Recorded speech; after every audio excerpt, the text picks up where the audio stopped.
Nú fylgir 50 tommu Samsung sjónvarp í Kauphauka ef þú kaupir Galaxy S25 Ultra eða Galaxy Z Fold 7. Kynntuð málið á samsungmobile.is.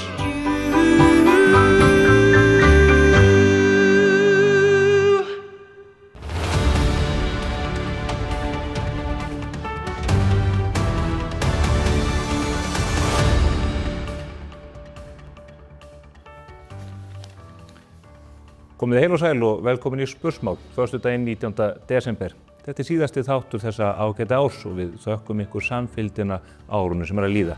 Það hefur margt borið til tíðinda sannarlega, meðal annars á vettvangi stjórnmálana, viðskiptalífsins, menningar og annars slíks. En þá líka við vikuna sem senn á enda. Í gærkvöldi samþykkti Alþingi loksins fjárlög fyrir árið 2026.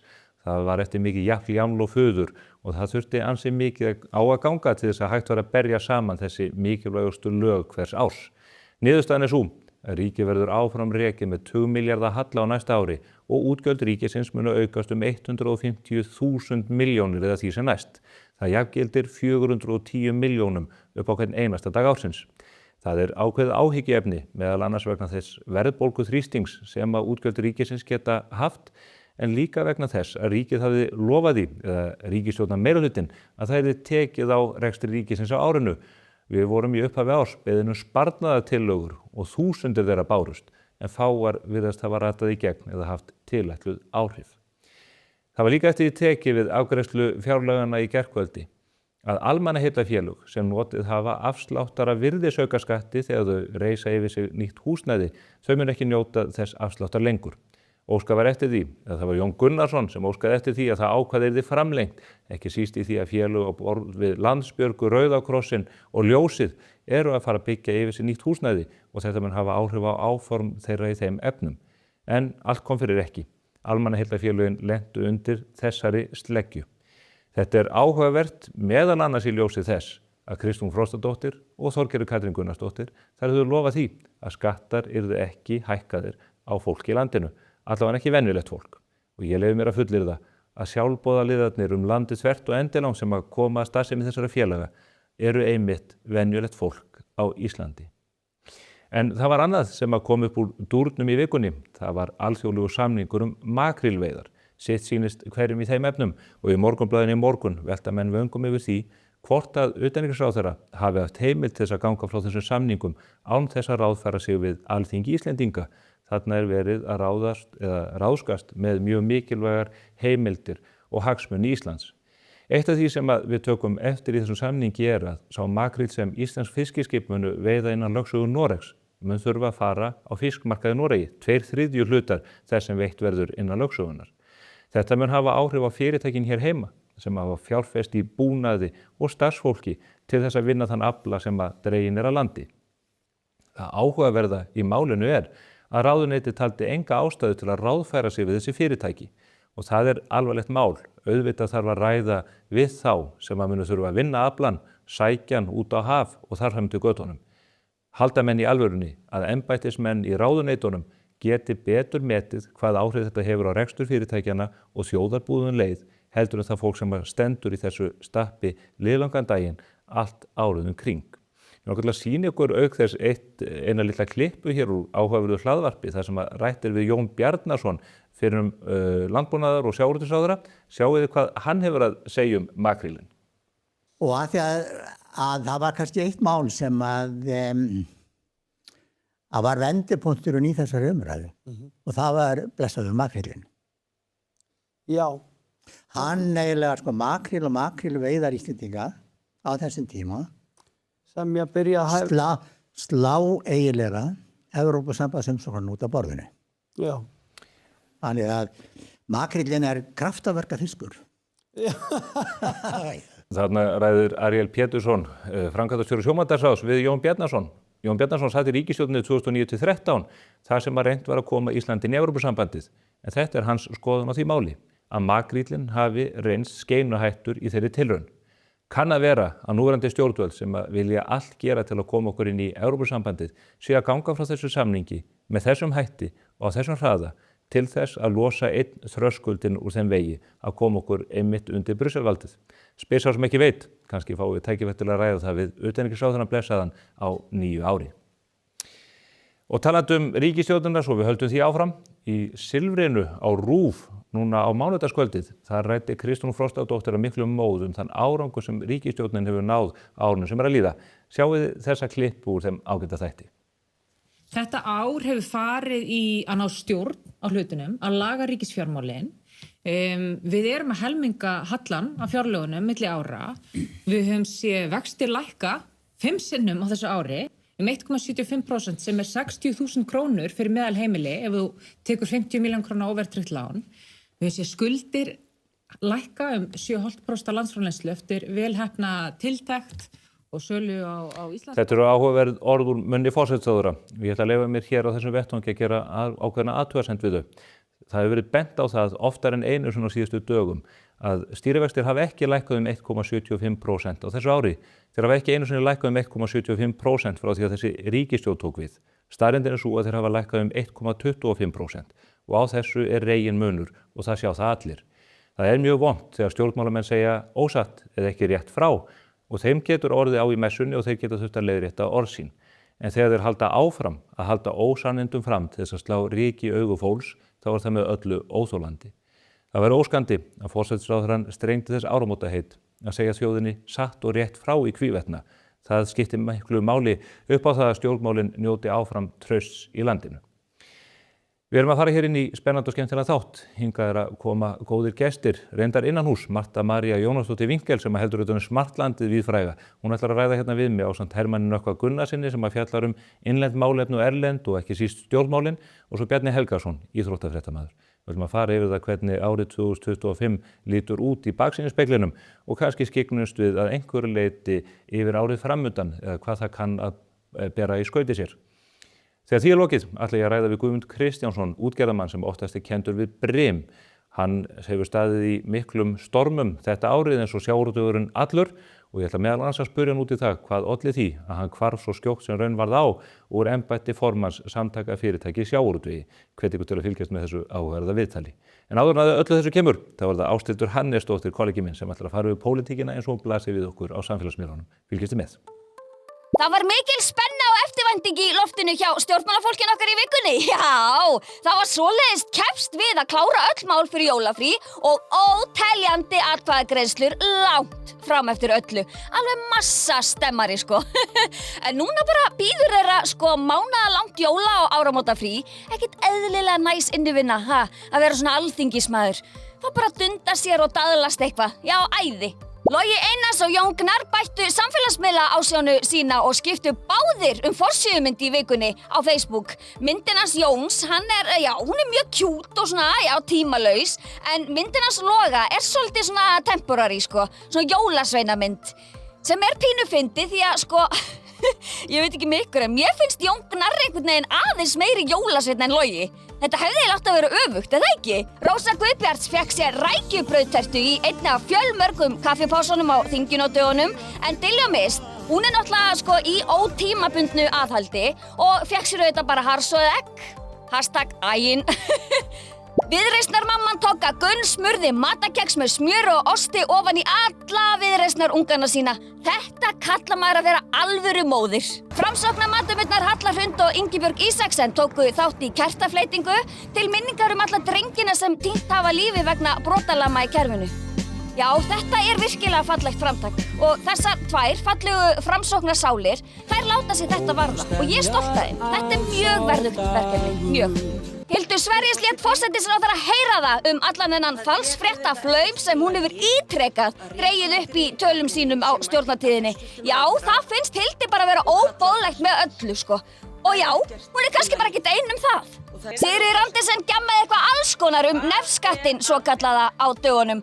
Ég meina, af hverju er þetta ekki bara þannig að þeir sem eru með lengstu nornanefin eða breiðustu kartöflunefin, þeir borgi bara nefskatt og fjármagni RÚV? Ég meina, er ekkert svindla þeir sem eru svona petít fyrir alltaf að borga jafn mikið og þeir sem eru meira sig? Mér finnst það. Valkyrjurnar féllust í faðma að loknu silfri á mánudagskvöld. Svo gaman saman. En ég meina, aumingja Sigmundur, sáu hvar hann satt? Já, hann var pínu óheppinn með sessunauta þarna. En hann nefnilega satt sko á milli þeirra Ingu og Þorgerðar. Litla súra samlokan sem það var. Það verður nú ekki annað sagt sko. En takk eftir hárun á Ingu. Nýtt ár, nýtt hár. Þetta fer hann ekkert eðlilega vel. Ógeðslega kjút. Gummari kveikti bál í þingsal þegar hann talaði um meðalhalla ríkissjóðs síðustu ríkisstjórnar. Í alvörinni, það var bara allt í ljósum logum þegar hann bar hérna upp töluna. Ég get ekki sem sagt hana, það er bara svona bíp. Já, sannleikurinn er sár. Kristrún Frosta segir plan núverandi ríkisstjórnar vera að virka. Já, ok, við trúum því, en það verður nefnilega æðislega gaman að vera bara nauðbeygður til að leggja bílnum sínum for good núna áramótin. Svo maður þurfi nú ekki vera að punga út fyrir hverjum einasta kílómetra sem maður rúltar. Í alvörinni, þetta er geggjaplan. Það dró til tíðinda á sveitarstjórnarstiginu í vikunni en Sanna Magdalena stofnaði síns eigins stjórnmálaflokk á dögunum. Vor til vinstri. Er það nú nafn? Jæja, ok, en ég meina já, hún ætla samt ekki að skrá sig úr brunarústunum, hjá sósíalistaflokknum. Nei, það er líka bara algjör óþarfi. Píratapartíið er í síðustu andarslítrónum eftir óvenju langa lífslokameðferð, en það má gera ráð fyrir því að flokkurinn taki svona sín síðustu andköf á næstunni, því að Dóra Björt, Píratapæja, hún er bara allt í einu gengin til liðs við Samfylkinguna. Já, það er auðvitað bara alltaf best að halda með þeim sem vinnur. Það veit hún Dóra, hún er snjöll. Jesús, maður fekk bara hland fyrir hjartað framan af vikunni þegar enginn sjálfa var komin frá sjálfu kónginum. Og maður hugsaði bara, oh no, í alvöru heimur versnandi fer, sko. En svo kom þetta, en ekki hvað. Ein þreytu sjálfa því þingheimur hefur náttúrulega bara unnið dag og nótt upp á síðkastið og svo kom öfgasæt selfie með okkar allra bestu miðflokksriturum og auðvitað sjálfu kónginum í farabroddi. Sjáu þetta? JP Orkumáladúti deildi líka alveg rosalega sætri mynd af sér og Ingu. Nei, í alvöru, maður er bara með króníska kjúklingahúð af kjútnesi. Þetta er allt svo mikla dúllur. Þá er þingheimur loksins komin í jólafrí. Já, loksins, og mikið var Tóta forseti glöð með að geta bara haldið plani. Ússi, bússi, sko. Hún ætlaði ekki að fara að missa þetta út í einhverja vitleysu aftur, sko. En já, þing kemur sérst aftur saman 14. janúar. Helviti fínt frí. Og já, svo núna mun þetta liðurugla bara að liggja í mariningu, ég minnst á jómunni eða kaffibarnum eða eitthvað. Allavega fór þetta samfógengi beint á barinn og það ætlum við svo sannarlega líka að gera. En síðast en ekki síst, þá sendum við Jens Garðari okkar, austurlensku afurðinni, sem fagnaði 49 ára afmæli í vikunni, síðbúnar afmæliskveðjur, Í alvöru þessi krútlegi framsóknarkór, hann náttúrulega klikkaði ekki á afmælisöng. En við hér í Móunum, við klikkum ekki á því að fýra upp í alvöru flugeldasýningu að hætti hans heimafólks, sko heimafólksins hans Jens Garðars. Í alvörinni, svona alvöru kvótakóngar af Austurlandi, þeir elska að kveiki peningum sínum, sko. En ég meina það maður okkar að fá leyfi frá sýslumanni fyrir svona stafrænum flugeldasýningum. Nei, við tökum bara sénsinn. Annars tökum við ykkur fyrir geggjað ár og tökum fagnandi á móti því nýja. Í alvöru 2026. Þetta getur ekki klikkað. Þetta verður lauðrandi í kynþokka og kræsilegum skattahækkunum. Nei, ég er að djóka. Skulum vona það besta. En við ætlum að kveðja ykkur með lagasirpu af nýjasta geisladisknum, pottþétt alþingislög. Hafið þið keypt hann? Nei, þetta er góð jólagjöf, þetta er góð jólagjöf. Hlustið og njótið og bara bye! Það er alls konar að gerast þarna á þingi. Hitt á þingi, Tóta, hún Tóta óheppna. Tóta var bara óheppin, já, hún gerði mistök, æ. Woohoo! Djama eins og ég sé gummari, allar stelpur eru sjúkar í hann, ég djama eins og ég sé gummari, Nú er hún Þorgerður búin að kanna hvort að við getum farið í Evrópusambandið. Þorgerður Katrín.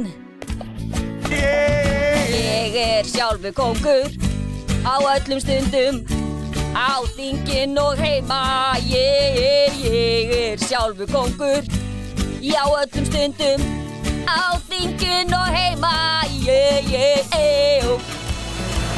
Diljá, hvað ertu nú há?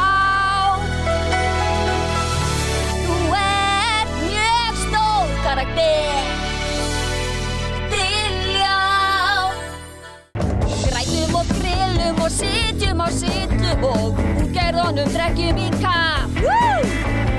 Þorskur og Lísa og Hanna kann að skvísa.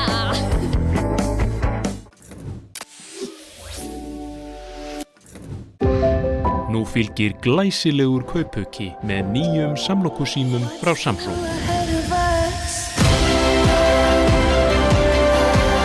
Kynntu þér málið á samsungmobile.is. Alrafmagnað og margverðlunað úrval Kia. Komdu og reynsluhættu. Askja. Vi ønsker jer alle en glædelig, jo vi ønsker jer. Við þökkum fyrir frábærar viðtökur á árinu. Gleðilega hátíð. En glædelig, alle lykke til, nytår.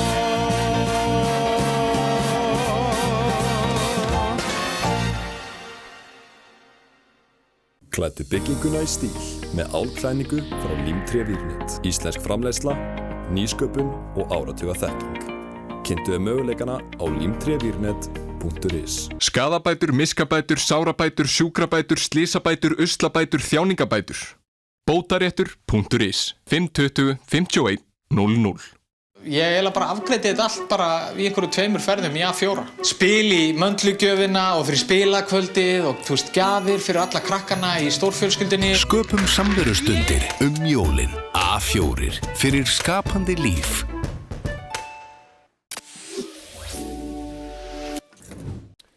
Komið sæl nýju. Árið 2026 handa við hornið og við þurfum að gera upp árið 2025, gera því góð skil. Ég fengi til mín hingað 3 góða gesti. Það allt innanhúsfólk sem hefur fylgst vel með á árinu og flutt ykkur fréttir úr ólíkum áttum. Það þau Hermann Nökkvi Gunnarsson, Marta María Jónasdóttir Winkel og Bjarni Helgason. Komið sæl. Ertu blessaður? Gaman að sjá ykkur. Sömuleiðis. Þetta ár ekki búið að fara almennt vel með okkur, svo ég svona kannski byrjaði aðeins á innanhúsmálunum. Jú, eða ekki? Ég held að ég geta að segja hana það. Aldrei jafn góður lestur á mbl.is? Nei, við erum langmest lesni vefur landsins. Langmest? Já. Svo það er komin frá. Já. Og það eru fluttar fréttir stanslaust allan sólarhringinn úr ólíkum áttum og ég kalli ykkur eiginlega til að því að þið svona, eins og sé, eru kannski fulltrúar úr ólíkum áttum. Bjarni, þú hefur verið í íþróttunum náttúrulega svo áratugum skiptir. Hann er alltaf 105 ára. Já, þú hefur búin að vera hér ótrúlega lengi. Já, maður er svona fyrir að nálgast að verða húsgagn eins og gæðin sem situr við hliðina á mér er náttúrulega Sigtryggur. Já. Og verður hann ekki 98 ára á næsta? Hann er allavega búin að vinna hér síðan 1974 og lætur engan bilbug á sér finna. Hann er enda komin í 60% starf. Já, er það bilbugur? Já, það er það sem við erum að vinna með hérna. Þú ert í 60% hérna líkar það ekki? Jú, ég er bara hlutastari. Já, eins og sérst á Smartlandinu. Já, þetta gervigreindin náttúrulega skrifar þetta allt. Já, það leynir sér ekki. Nei, það leynir sér ekki. En Smartland verður 15 ára, 2026. Já. Þannig að við hefum bara haldið uppi stöðinu hérna MBL í bráðum 1,5 áratug. Þú ert að undirbúa þá væntanlega stór afmælisprógram eitthvað? Ég veit það ekki, ég var allt svo lítil í mér. Þú veist, Smartland hefur nokkuð ætlað að halda partí og ég er búin að fá hérna alls konar fjárveitingar í gegnum tíðina og svo gugnaði alltaf ás að ég verði eitthvað svona lítil í mér. En af hverju? Góð spurning, kannski bara því ég bara svo mikið alltaf í vinnunni.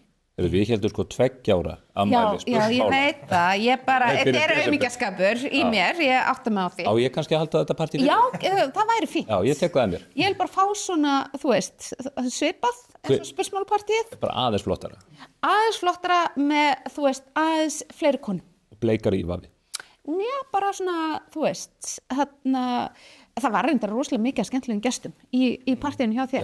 Ég hitt alveg ótrúlega mikið af skemmtilegum. Kom það þér á óvart?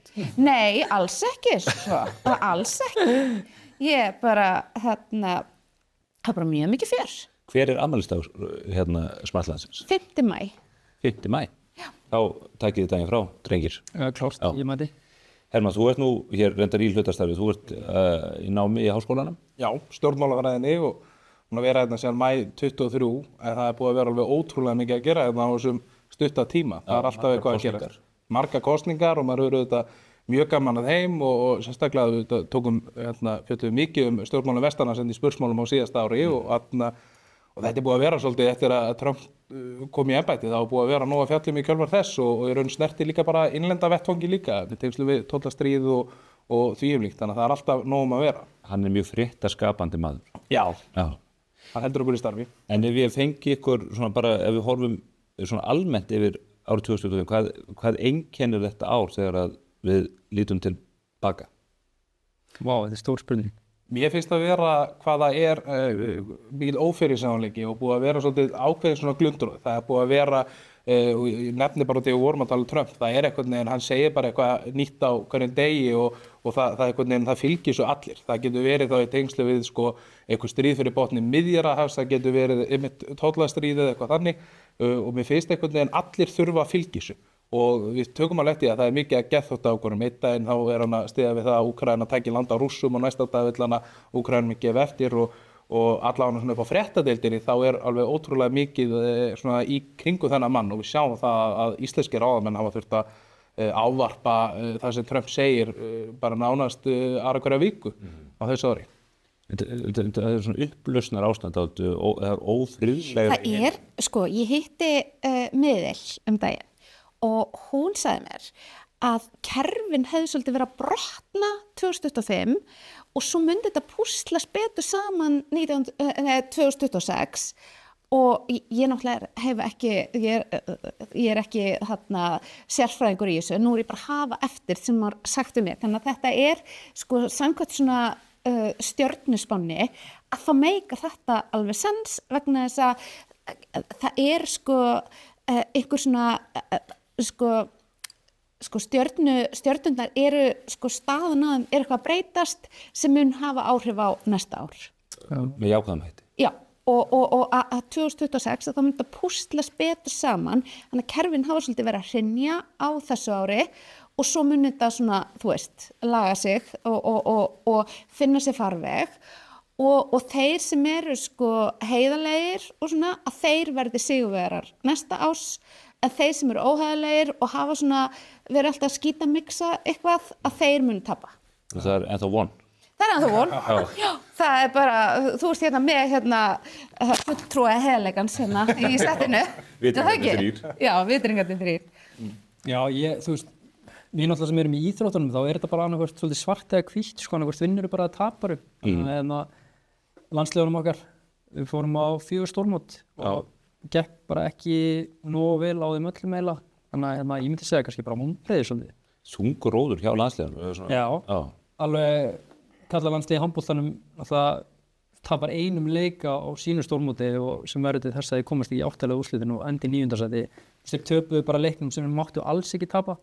Kvennalandsliðið í fótboltanum bara einhvern veginn ætlaði að vinna leik og náði engan veginn markmiðum sínum í léttasta riðlinum svo það komið nú fram á mótinu og eins með karlalandsliðið í körfunni vann ekki leik á sínu móti og kvennalandsliðið í handboltanum svona komst í milliriðla en endaði samt í neðsta sæti. Þannig að íþróttafréttamenn kveðja árið 2025 ekki með trega. Það voru nú alveg svona stór moment líka. Við eigum Evrópumeistara í olímpískum lyftingum í Ekrofandal og svona þannig en það var svona og svo náttúrulega hellingur í gangi innanlands sem Víkingur verður Íslandsmeistari karlamegin og Stjarnan í fyrsta sinn í körfun og svona.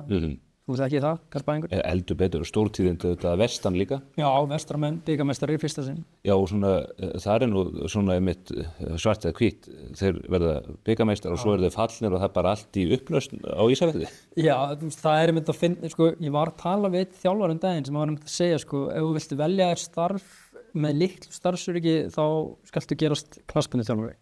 Já. Þannig að og númer 2 þá borgarfulltrúi. Nei, ég myndi segja númer 2 að væntanlega blaðamaður. Það væntanlega bara svona hraðri niðurleið þar. Það eru því miður mikill herpingur hjá fjölmiðlunum eins og við sjáum. Hér hafa því miður verið uppsagnir á árinu og maður veit ekki hver framtíð sínar verður þess mikilvæga miðils. Það er þetta alveg ótrúlegt. Tölum aftur árið 2025, Marta, þú fylgist með því sem við köllum ægilegar íslensku trend eða svona einhverja svona tískustraumur. Já, og svona einhverjar svona djúp bylgjur samfélagsins. Já, það svo áhugavert, sko, við erum náttúrulega með Smarsland náttúrulega flokkað í tísku og heimili og heilsu og alls konar. Mér finnst þetta svona að hafa verið svolítið svona ár skinkunar og skinka þá í jákvæðri merkingu. Mér fannst bara konur leyfa sér svolítið að vera svolítið tannar og með svolítið blásið hár og það bara, það bara mátti. Að það væri eitthvað verið að skammast í þeim fyrir að vera ómikla gælu, sko. Má ég skjóta inn henni? Já. Við vorum báðir í Danmörk daginn. Sko, ég var í Danmörk daginn og það svona það rosa mikil náttúruleg fegur þar einhvern veginn. Svo kemur maður hingað og þá eru allar konur með botox út allt. Ég bara einnig með það? Það trendið á Íslandi að vera með botox? Þú fórst í Danmörkur og varst vitnað svona einhver óskaplegri náttúrulegri fegur hjá kvenþjóðinni. Já, maður bara svo tók eftir því. Þú veist, þú lappar í kringlunni hérna, þá eru allar konur með allt og stóra varir eða þú veist. Já, mér finnst það samt. Var þetta bara að slá í gegn þér? Þetta var menningarferð. Þetta var borða góðan mat og drekka kaffi. En sko málið á sko 2025 sko það bara, þetta svona ár húðrútínunar, það bara allir með húðrútínu og það eru mjög margir að eiga eitthvað við sig, sko. Og en sko mér finnst nefnilega þetta vera minnka hérna, með svona varafyllingar vera svona, þú veist, mér finnst það ekki vera, sko, maður sér kannski eitthvað svona eina sem eru með eitthvað svona og mikið vörunum, annars finnst mér þetta vera að tónast niður, af því það hefur verið svona á þessu ári svona gamla peninga útlit, ekki svona nýju peninga útlit. Þú veist, eins og svona að vera allur svona eitthvað svona í logóm alveg all over, að það hefur verið á undanhaldi meðan bara svona, þú veist, einlit kasmírpeysa hefur, þú veist,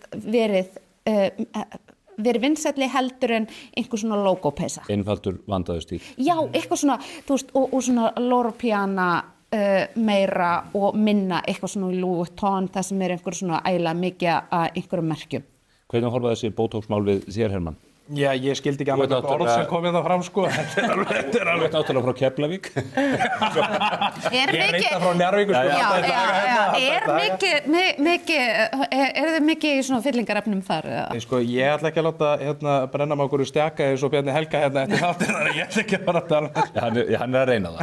Nei, en sko málið að sko íslenska konur eru til dæmis mjög lítir í þessu miðað við til dæmis þú færð til dæmis í menningarferð til Bretlands. Þá sérðu það bara skinka, sko, það bara ákveðin svona þjóðtegund eða svona skinka.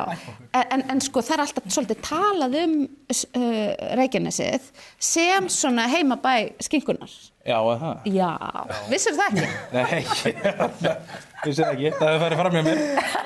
Ég get ímyndað mér að Reykvíkingar tali þannig samt sem áður. Þetta sé svona kannski svolítið á höfuðborgarsvæðinu. Hermann bara svo samdaunað þessu ástandi. Hann sér ekki, við þurftum að senda Bjarna til að metta. Í menningarferð, það fyrir menningarferð þarna. Já, sko, mér finnst ég vera... Keflavík, sko. Já, þú fannst ástina þarna á þessu slóður. Hún ekki skinka, svo Nei, það er jákvætt samt að vera skinka, en mér finnst ég nefnilega hafa notið svo góðs að því að vera hérna með Hermann eitthvað hérna inn á ritstjórn vegna þess að ég fæ alltaf nýjustu fréttirnar úr Reykjanesbæ. Það reyndar, fólk elskar það að Smartlandi sé byrja að fjalla Reykjanesbæ svolítið. Já, ég er bara búin að birta. Það er ekki að gera þetta, sko. Nei, ég er bara að birta endalausa partymyndir og það var nú, við vorum næstu því búin að framkalla stórslis sem við afstýrum. Þegar við vorum að merkja einhverja myndir. Já. Ég finnst ekki það hér. Hvaða frétt var það? Það var bara eitthvað, þú veist, eitthvað fólk sem var eitthvað svona, mér vantar svo, ég var með nafn á manninu, mér vantar nafn á konu og ég fór í þjóðskrá, en svo var þetta einhverju önnu konu sem var með, ekki konan sín. En ég var eitthvað búin að segja hjónin eitthvað. Og það hefur verið agalegt. Ég hef aldrei hlupið jafn hratt á ævi minni og þegar ég var að hlaupin á skrifstofu til tím til að nastýra þessu. Það hlaup verið lengi í minn og hatt og var skrásetta íþróttafréttadeildinni. Já, þetta var bara nýtt innanhús með hérna í spretthlaupi. En á skinkunar, þú segir að það sé jákvætt að vera skinkunar. Ég tengi það ekki... Já, af því að þú veist, það er, sko, þegar ég var... þú veist, upp mitt besta fyrir 25 árum, 30 árum, þá voru svona, skinkurnar voru alveg bara svona heltannar í magaból og eitthvað svona og ég einhvern veginn náði aldrei einhvern veginn svona almennilega vera skinka þá, af því að þú veist, ég bara með mikið belg til að vera í magaból og eitthvað svona og það var alltaf svo smá verið að tala sko hnakka og skinkur í svona niðrandi tóni, en svo núna einhvern veginn skinkan, þú veist, það þykir bara gott að vera skinka, vera bara, þú veist, ég meina, við búum hérna á hjara veraldar, það sem bara dimmt og kalt og ömurlegt, við erum þöl, við lítum út þess að við séum í lífslokameðferð, þú veist, við þurfum bara að fá smá brungu í andlitið til þess að, þú veist, það get ekki allir verið svona sætir svo þú, Bjarni, þú veist. Nei, það ekki hægt, en það sko þessi brungukrem, þau tröllrýðu öllu. Heyrðu, ég var, dóttir mín var að gifta sig í sumar og þá fékk ég sko vinkona hennar, hún bar einhver svona brunkudrullu á lappirnar á mér og lappirnar eru svona eins og verið photoshoppar. Ég skildi allt í einu hvers vegna þessar ungu stelpur geta bara einhvern veginn verið í mínipilsi og með óslega flotta fótleiki. Það bara því að það kemur svona filma á húðina að þú ert búin að bera þetta á. Er þetta ástæðan fyrir að þú hefur verið hér í mínipilsi? Já, ég er bara búin að vera í belti síðan í sumar. Bara ægilega fín. En aðrar djúpbylgjur í partíum, veisluhöldum, hjónaskilnaðum, paramálum, er eitthvað að breytast? Nú ertu búin að fylgjast með þessu svona lengi. Eitthvað. Já, sko partí svona samkvæmi eru ótrúlega áhugavert konsept vegna þess að vera svona mér svona þessu ári að svona gestalistin og staðsetningin skipta meiri máli heldur en að vera með eitthvað svona blöðruboga og eitthvað svona skraut í lit. Það lást bara eins og fötin? Já, þú veist, það minna þannig, þú veist, það meira svona bara býtu hverjum ætla ég að bjóða og hvar ætla ég að halda partíð, eins og Bláa Lóni fagnaði, Blue Lagoon Skincare fagnaði 30 ára afmæli húðvarana í innbýlishúsi í Garðabænum. Þetta bara flott spart sem ég farið í, sko. Já. Og það var bara... Það er að bjóða mér. Já, ég var ekki að bjóða í þetta partí, mér var bara... Ég er að koma þessu skilaboðum bara til eigenda Bláa Lóns. Nei, þú veist, þarna var bara boðið inn á heimili í afar fallegt hús eftir Högnu Sigurðardóttur og það var bara stappa, þú veist, þú gast eiginlega ekki labba áfram, þú gast ekki labba aftur og bakk, þú veist, af því það var svo mikið af fólki og svona, en þetta einhvern veginn það að þetta væri heimahúsi, að það gerði svo mikið fyrir þetta. Ég held að þetta sé vel tekið eftir. Ég held að við séum að fara að sjá heimboð þeim að fara að fjölga á næsta ári. Ég teki eftir þessu líka í kringum mig. Það eru mun fleiri heimboð heldur en ég teki eftir ár. Ég held að þetta sé svolítið nýtt trend. Ég held reyndar að þú muni sjá þetta líka bara í kosningabaráttu. Mér skilst að Halla Tómasdóttir hafi haldið hellinga heimboðum í sinni forsetakosningabaráttu og ég held að þetta er góð athugun. Já, þarna ertu líka bara að því að þú veist, við erum í heimi gervigreinarinnar, það sem að við getum bara látið einhver tól í tölvun okkar gera alls konar, að það verður svo miklu meiri verðmæti í því sem er sko mannlegt og raunverulegt og það gerist og persónlegt og það gerist ekki persónlegra en að bjóða einhverjum inn á þitt heimil. Þú veist, og það er svo mikið power einhvern veginn í því. Þannig að ég held að það verði, þú veist, og að því þú varst að ræða smartlagsafmælið, þú veist, það sem að mér hefur dottið í hug er að halda boð inn á mínu heimili en það gerir það verkum að ég get boðið svo fáum þú veist, og það þú veist, það er svona stopparinn sko. En svona, þú veist, ég held einhvern veginn bara að fá það stærra hús. Já, ég var bara að flytja, þetta bara gengur ekki. Finna 500 fermetra villu undir ykkur Pál. Já, okkur 2. Já. En þetta með heimboðin og svona lágstemdari stemningu, það hefur þetta harðnað á dalnum efnarslega, fólk finnur fyrir því Bjarni, hvernig horfir það, kannski kemur það ekki fram beint í íþróttunum, en þú ert að fylgjast með öðru leyti, erum við ekki líka að einhverju leyti að sigla bara inn í tíma sem að við upplifum minna milli handana? Vonandi ekki. Nei, ég meina, hvað, er ríkisstjórnin ekki að groppa sig að því núna að verðbólgan hafi verið lægri í 5 ár? Já.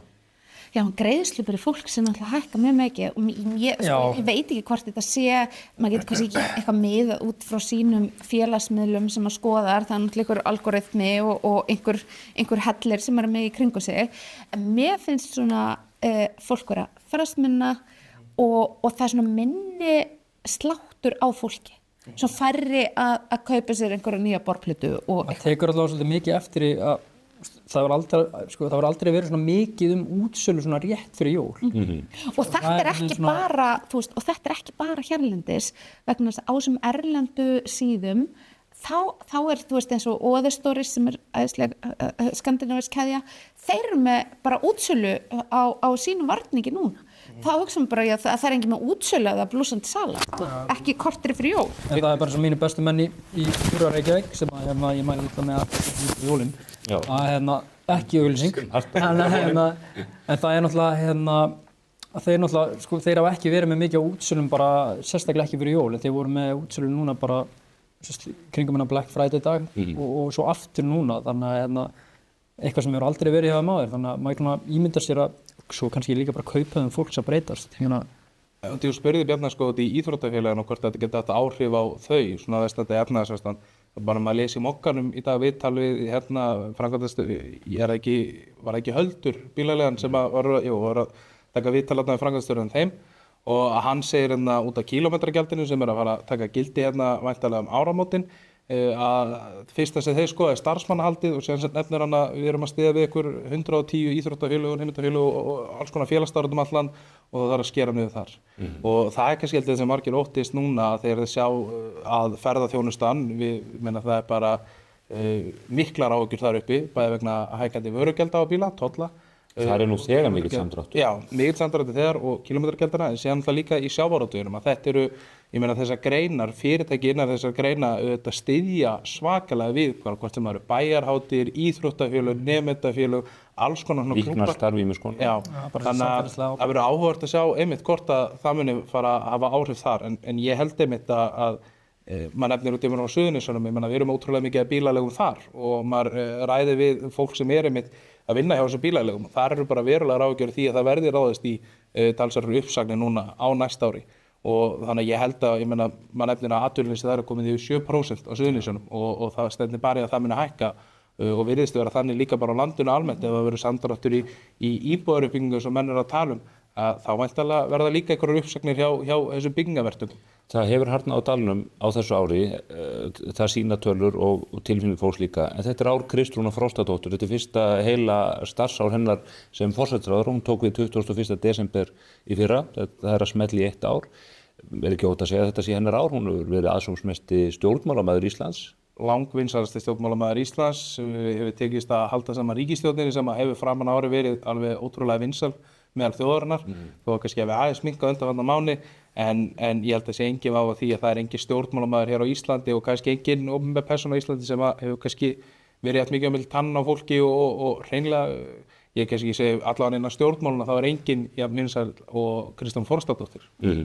Hún líka bara einhvern veginn sko tók þetta svo einhvern veginn alla leið. Við náttúrulega sögum frá því að hún hefði ráðið sér stílista og þetta er alveg mál. Þetta er ekkert eitthvað svona glysmál vegna þess að sko í gamla daga í pólitíkinni það var bara, þú veist, það voru bara stílistar sem mættu í Valhöll og það var bara, heyrðu, þú átt að vera þessu lit og þessu lit og þessu lit og ekki svona og þetta var bara viðurkennt. Svo einhvern veginn förum við einhvern veginn, þú veist, já, ég veit ekki hvers vegna en þú veist, eitthvað svona þetta sé of yfirborðskennt og eitthvað svona.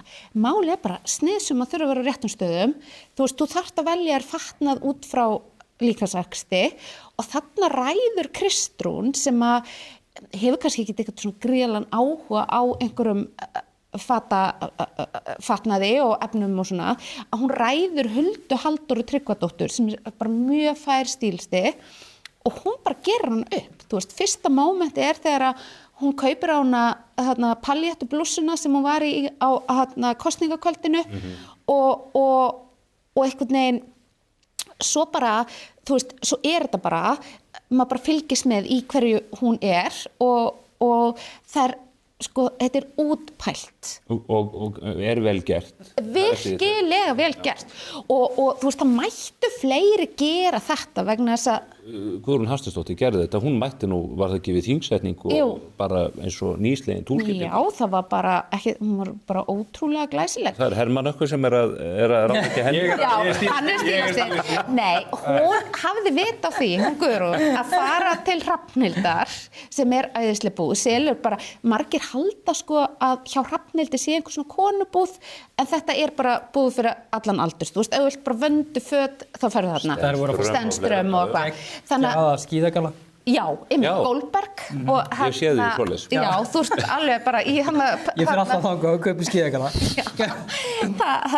Já, Guðrún fór þarna til Hrafnhildar og keypti þarna einhverja kjóla og blúsur og eitthvað svona og svo fór hún í förðun til Steinunnar Eddu Steingrímsdóttur sem er mjög fær og Steinunn svona minnkaði svona svertuna í augabrúnum. Þú veist, ljósarð getur ekki verið svona alveg stimplaðar augabrúnir. Þannig að þú veist, þannig að þetta var til mikill að bóta. Og þetta trend sem ég held að við séum að fara að sjá halda áfram líka. Ég held að við sjáum þetta sérstaklega að Samfylkingin hefur gert þetta alveg ótrúlega vel undanfarið ár. Að það er komið svo mikil professionalismi í bara hvernig þú kemur fram. Ég held að stjórnmálamenn næsta árin, það verða allir með einhvers konar stílista og þú sér þetta líka bara í myndunum sem að flokkarnir eru byrjað að pósta. Þetta er allt ótrúlega flott þarna og með fólki í kringum sig og líka bara slagorðin sem eru farin að koma fram undir hvert einasta verkefni. Þetta er svolítið yfirborðskennt, það verður alveg að viðurkennast alltaf þessi mjög yfirborðskennt. Þetta er nákvæmlega sem við séum gerast í stjórnmálum alls staðar annars staðar og ég held að Samfylkingin hafi kannski verið fyrst til að koma með þetta almennilega núna svona undanfarna ár. En þetta er samt líka bara svona, þú ert forsætisráðherra og þú ferð út úr húsi skilur og sérð einhver í nægalanum eða eitthvað. Þannig bara að fara að taka myndaðar og setja á samfélagsmiðla. Allt sem þú gerir, þú ert í sviðsljósinu, það er komið á netið á svona 3 sekúndum. Þannig að þú verður einhvern veginn að vera bara á tánum alltaf.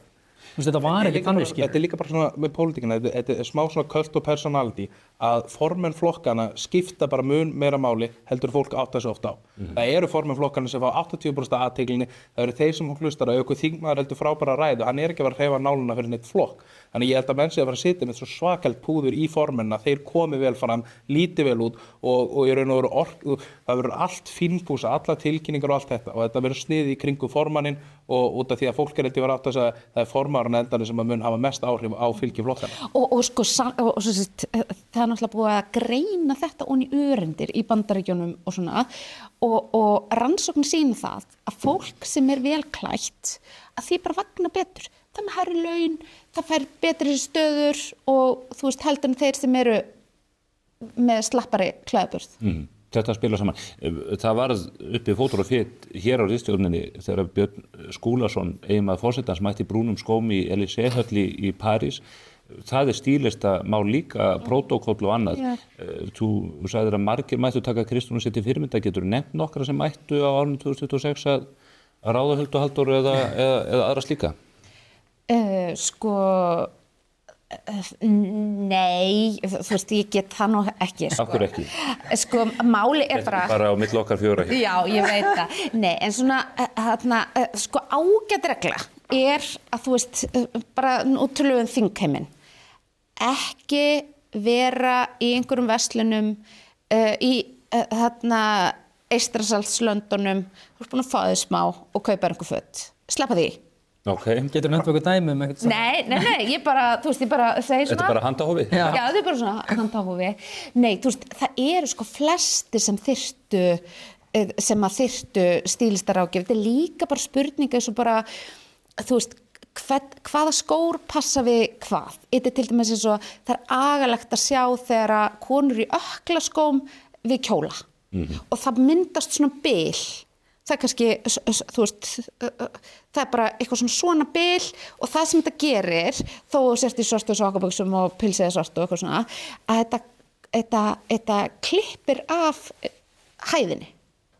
Og það sem við á Íslandi erum nú... Eru sammála þessu Bjarni? Já, erum náttúrulega mörg af svona keltnesku stuttfótakyni að þá þurfum við aðeins að pæla í þessu að því viljum, svona innst inni vilja allir vera svona háir og grannir og svona flottir. Talaðu fyrir sjálfa þig. Já, ég meina þetta er náttúrulega bara, þú veist, það er bara full vinna að vera ekki eins og ykkur endajaxl. Já. Heyrðu, önnur árið 2025, manni dettur auðvitað í hug fyrir bara eins og gervigrindin. Þú minntist á hann og hvernig hún það er eiginlega, maður á ekki í einasta samtali, fólk hefur svona gervigrind beri á góma úr ólíkum áttum. Þetta er tækni sem er að tröllríða heiminum í varnarmálum, fjölmiðlum, út allt. Við sjáum bara að maður ársins það sem að Time Magazine kallar arkitektar gervigreindarinnar. Og þarna ertu með forstjóra hjá Nvidia, þú ert með forstjóra hjá OpenAI og XAI og allt þetta og það segir eitthvað. Ég verði að fá að lesa það sem Time Magazine segir í röksteinum. Það segir gervigreind var það öllu líkindum áhrifamesta tækið í samkeppni stórvelda frá því að kjarnorkuvopn komið til sögunnar. Og ég held að þetta sé hárrétt og þetta eins og minnst á, það eru allir einhvern veginn byrjar að nota gervigreind, reyndar misgáfulega. Ég held að Af hverju horfum við svona mörg? Nei, ég bara... En svo var beinti mín, nei. Ég veit að ég tók þetta til mín. Ég held bara, þetta kannski maður er í háskólanum, það er hver einasti nemandi sem nota gervigreind. Það er bara hver einasti nemandi, þetta er að breyta því hvernig háskólanir þurfa að fungera, hvernig þeir kenna nemendum og ætla að leyfa nemendum að nota gervigreind, sumir ákveða að gera það, sumir ekki, en þetta er líka bara, hvort sem fólki líkar að betur að vera, þá er þetta komið til að vera. Það er eflaust eitthvað ógnir sem fylgir þessu, ég held að það sé engin vafi á því, en ég held að fyrir fólk, þá væri það mjög klókt að reyna að læra að nota þetta, nota hluti eins og ChatGPT og svona, og reyna að hagnýta sér þetta á einhvern hátt. Ég meina, eitt sem bara algjör snillt við ChatGPT er bara að búa til sér aðstofan. Það sem þú gefur honum alls konar gögn sem tengist þínu starfi, hvernig þú gefur honum ákveðnar skipanir og síðan getur þetta hjálpa þér við bara alls konar, hvort sem að skrifa pistla, greinar, ef að að koma með álit á hlutum eða greina hluti. Þetta og ég meina kannski best dæmi, ég meina Nvidia sem gervigreindarfyrirtæki, framleiðir örgjafað örflugur og svona. Þetta er orðið verðmætasta fyrirtæki í heiminum og ég held að það segja okkur allt segja þarf einmitt stöðu gervigreindarinnar að þetta skulle vera orðið verðmætasta fyrirtæki. En svo ógurlegt að þessi gervigreind og þessi örflugu innaður, hann tengist þessari ótrúlega eigi Tævan og árið 2025 þetta líka ár þessara miklu átaka þar sem að Trump hleypir hlutum upp en kannski líka að setja upp í vörslusömmum aðlum ný mörk, eða það orðað þannig. Hann er mjög umdeildur maður og flest okkur kennt í gegnum fjölmiðlana hér að hata hann. Það fyrst og næst lögð áhersla á neikvæðar fréttir á honum, en hann er að ýta við Kínverjunum, hann er að ýta við Rússonum, hann stöðvaði stríðið fyrir botni Miðjarðarhafs. Já, það er líka bara eina stærstu fréttum ásins auðvitað það að það hafi komist á vopnahlé á milli Ísraels og Hamas og það er bersýnilegt að það er komið hann til út á Donald Trump, hvernig hann ýtir og þrýstir þetta líka á Ísrael að þeir verði vopnahlé líka. Án efa er þetta, svona held ég, að einhverju leyti maður ársins og skiptir ekki máli hvort þið líka við hann eða ekki, eins og við erum búin að rekja í þættinum. Þetta er bara maður sem hefur langmest áhrif í heiminum akkurat núna. Minnist á Tævan, þar þetta ekki bara hitt á milli Kína og Bandaríkjanna. Ég meina, nýr forsætisráðherra Japans segir bara ef þið ætlið að ráðast á Tævan þá geti Japan þurft að beita hervaldi gegn ykkur líka. Þannig að Tævan verður mjög áhugavert, en við sjáum samt líka að stórþjóðir eins og Bandaríkin og svona eru náttúrulega byrjaðar að reyna að skoða hvort að þær geti náð í alls konar sjaldgæfa jarðmálma og reynda að framleiða þessar örflugur sjálf. Þeir eru að vinna í því. En sko besta notkun á gervigreind, það var þegar vinkonu mín, hún var að skilja við mann, bara frekar leðla mann, og tók alla tölvupóstana frá honum þar sem hann hefði verið eitthvað að segja eitthvað leðilegt. Hlóði inn í gervigreindina, þannig núna spyr hún bara hvað hótaði mér oft þessi 10 ár sem voru saman og gervigreindin bara les alla póstana, þú veist, hún væri þetta myndi taka heila mannsæfi að fara í gegnum þessu pósta en gervigreindin er bara greinda, þannig að nú er hún bara, þú veist, með gagnasafn sem hefur nýst henni bara mjög vel í hennar svona breyttu fjölskyldu aðstæðum. Losaði mannin út og byrjaði með gervigreindin. Já, hún bara gervigreindin bara hjálpa henni að skilja við hennan þennan meistara, sko. Hvaða fólk sagði þetta væri? Já, þetta er bara... Við höfum þetta hérna í fliptíkur, þetta er bannað svona á jólaháttíðinni. Já, ég veit það. Íþróttur og gervigreind líka, það eru þetta ekki horfandi leikur á fótbolta út af varinu og þessu sentimetrana hér og þetta og það er sífellt verið að blása af mörk eða grípa inn í leiki. Er ekki gervigreindin, mun hún ekki fara bara að dæma þessa leiki? Jú, örugglega á einhverjum tímapunkti. Ég held líka bara að gervigreindin muni á einhverjum tímapunkti bara að fara að skrifa almennar fréttir fyrir okkur.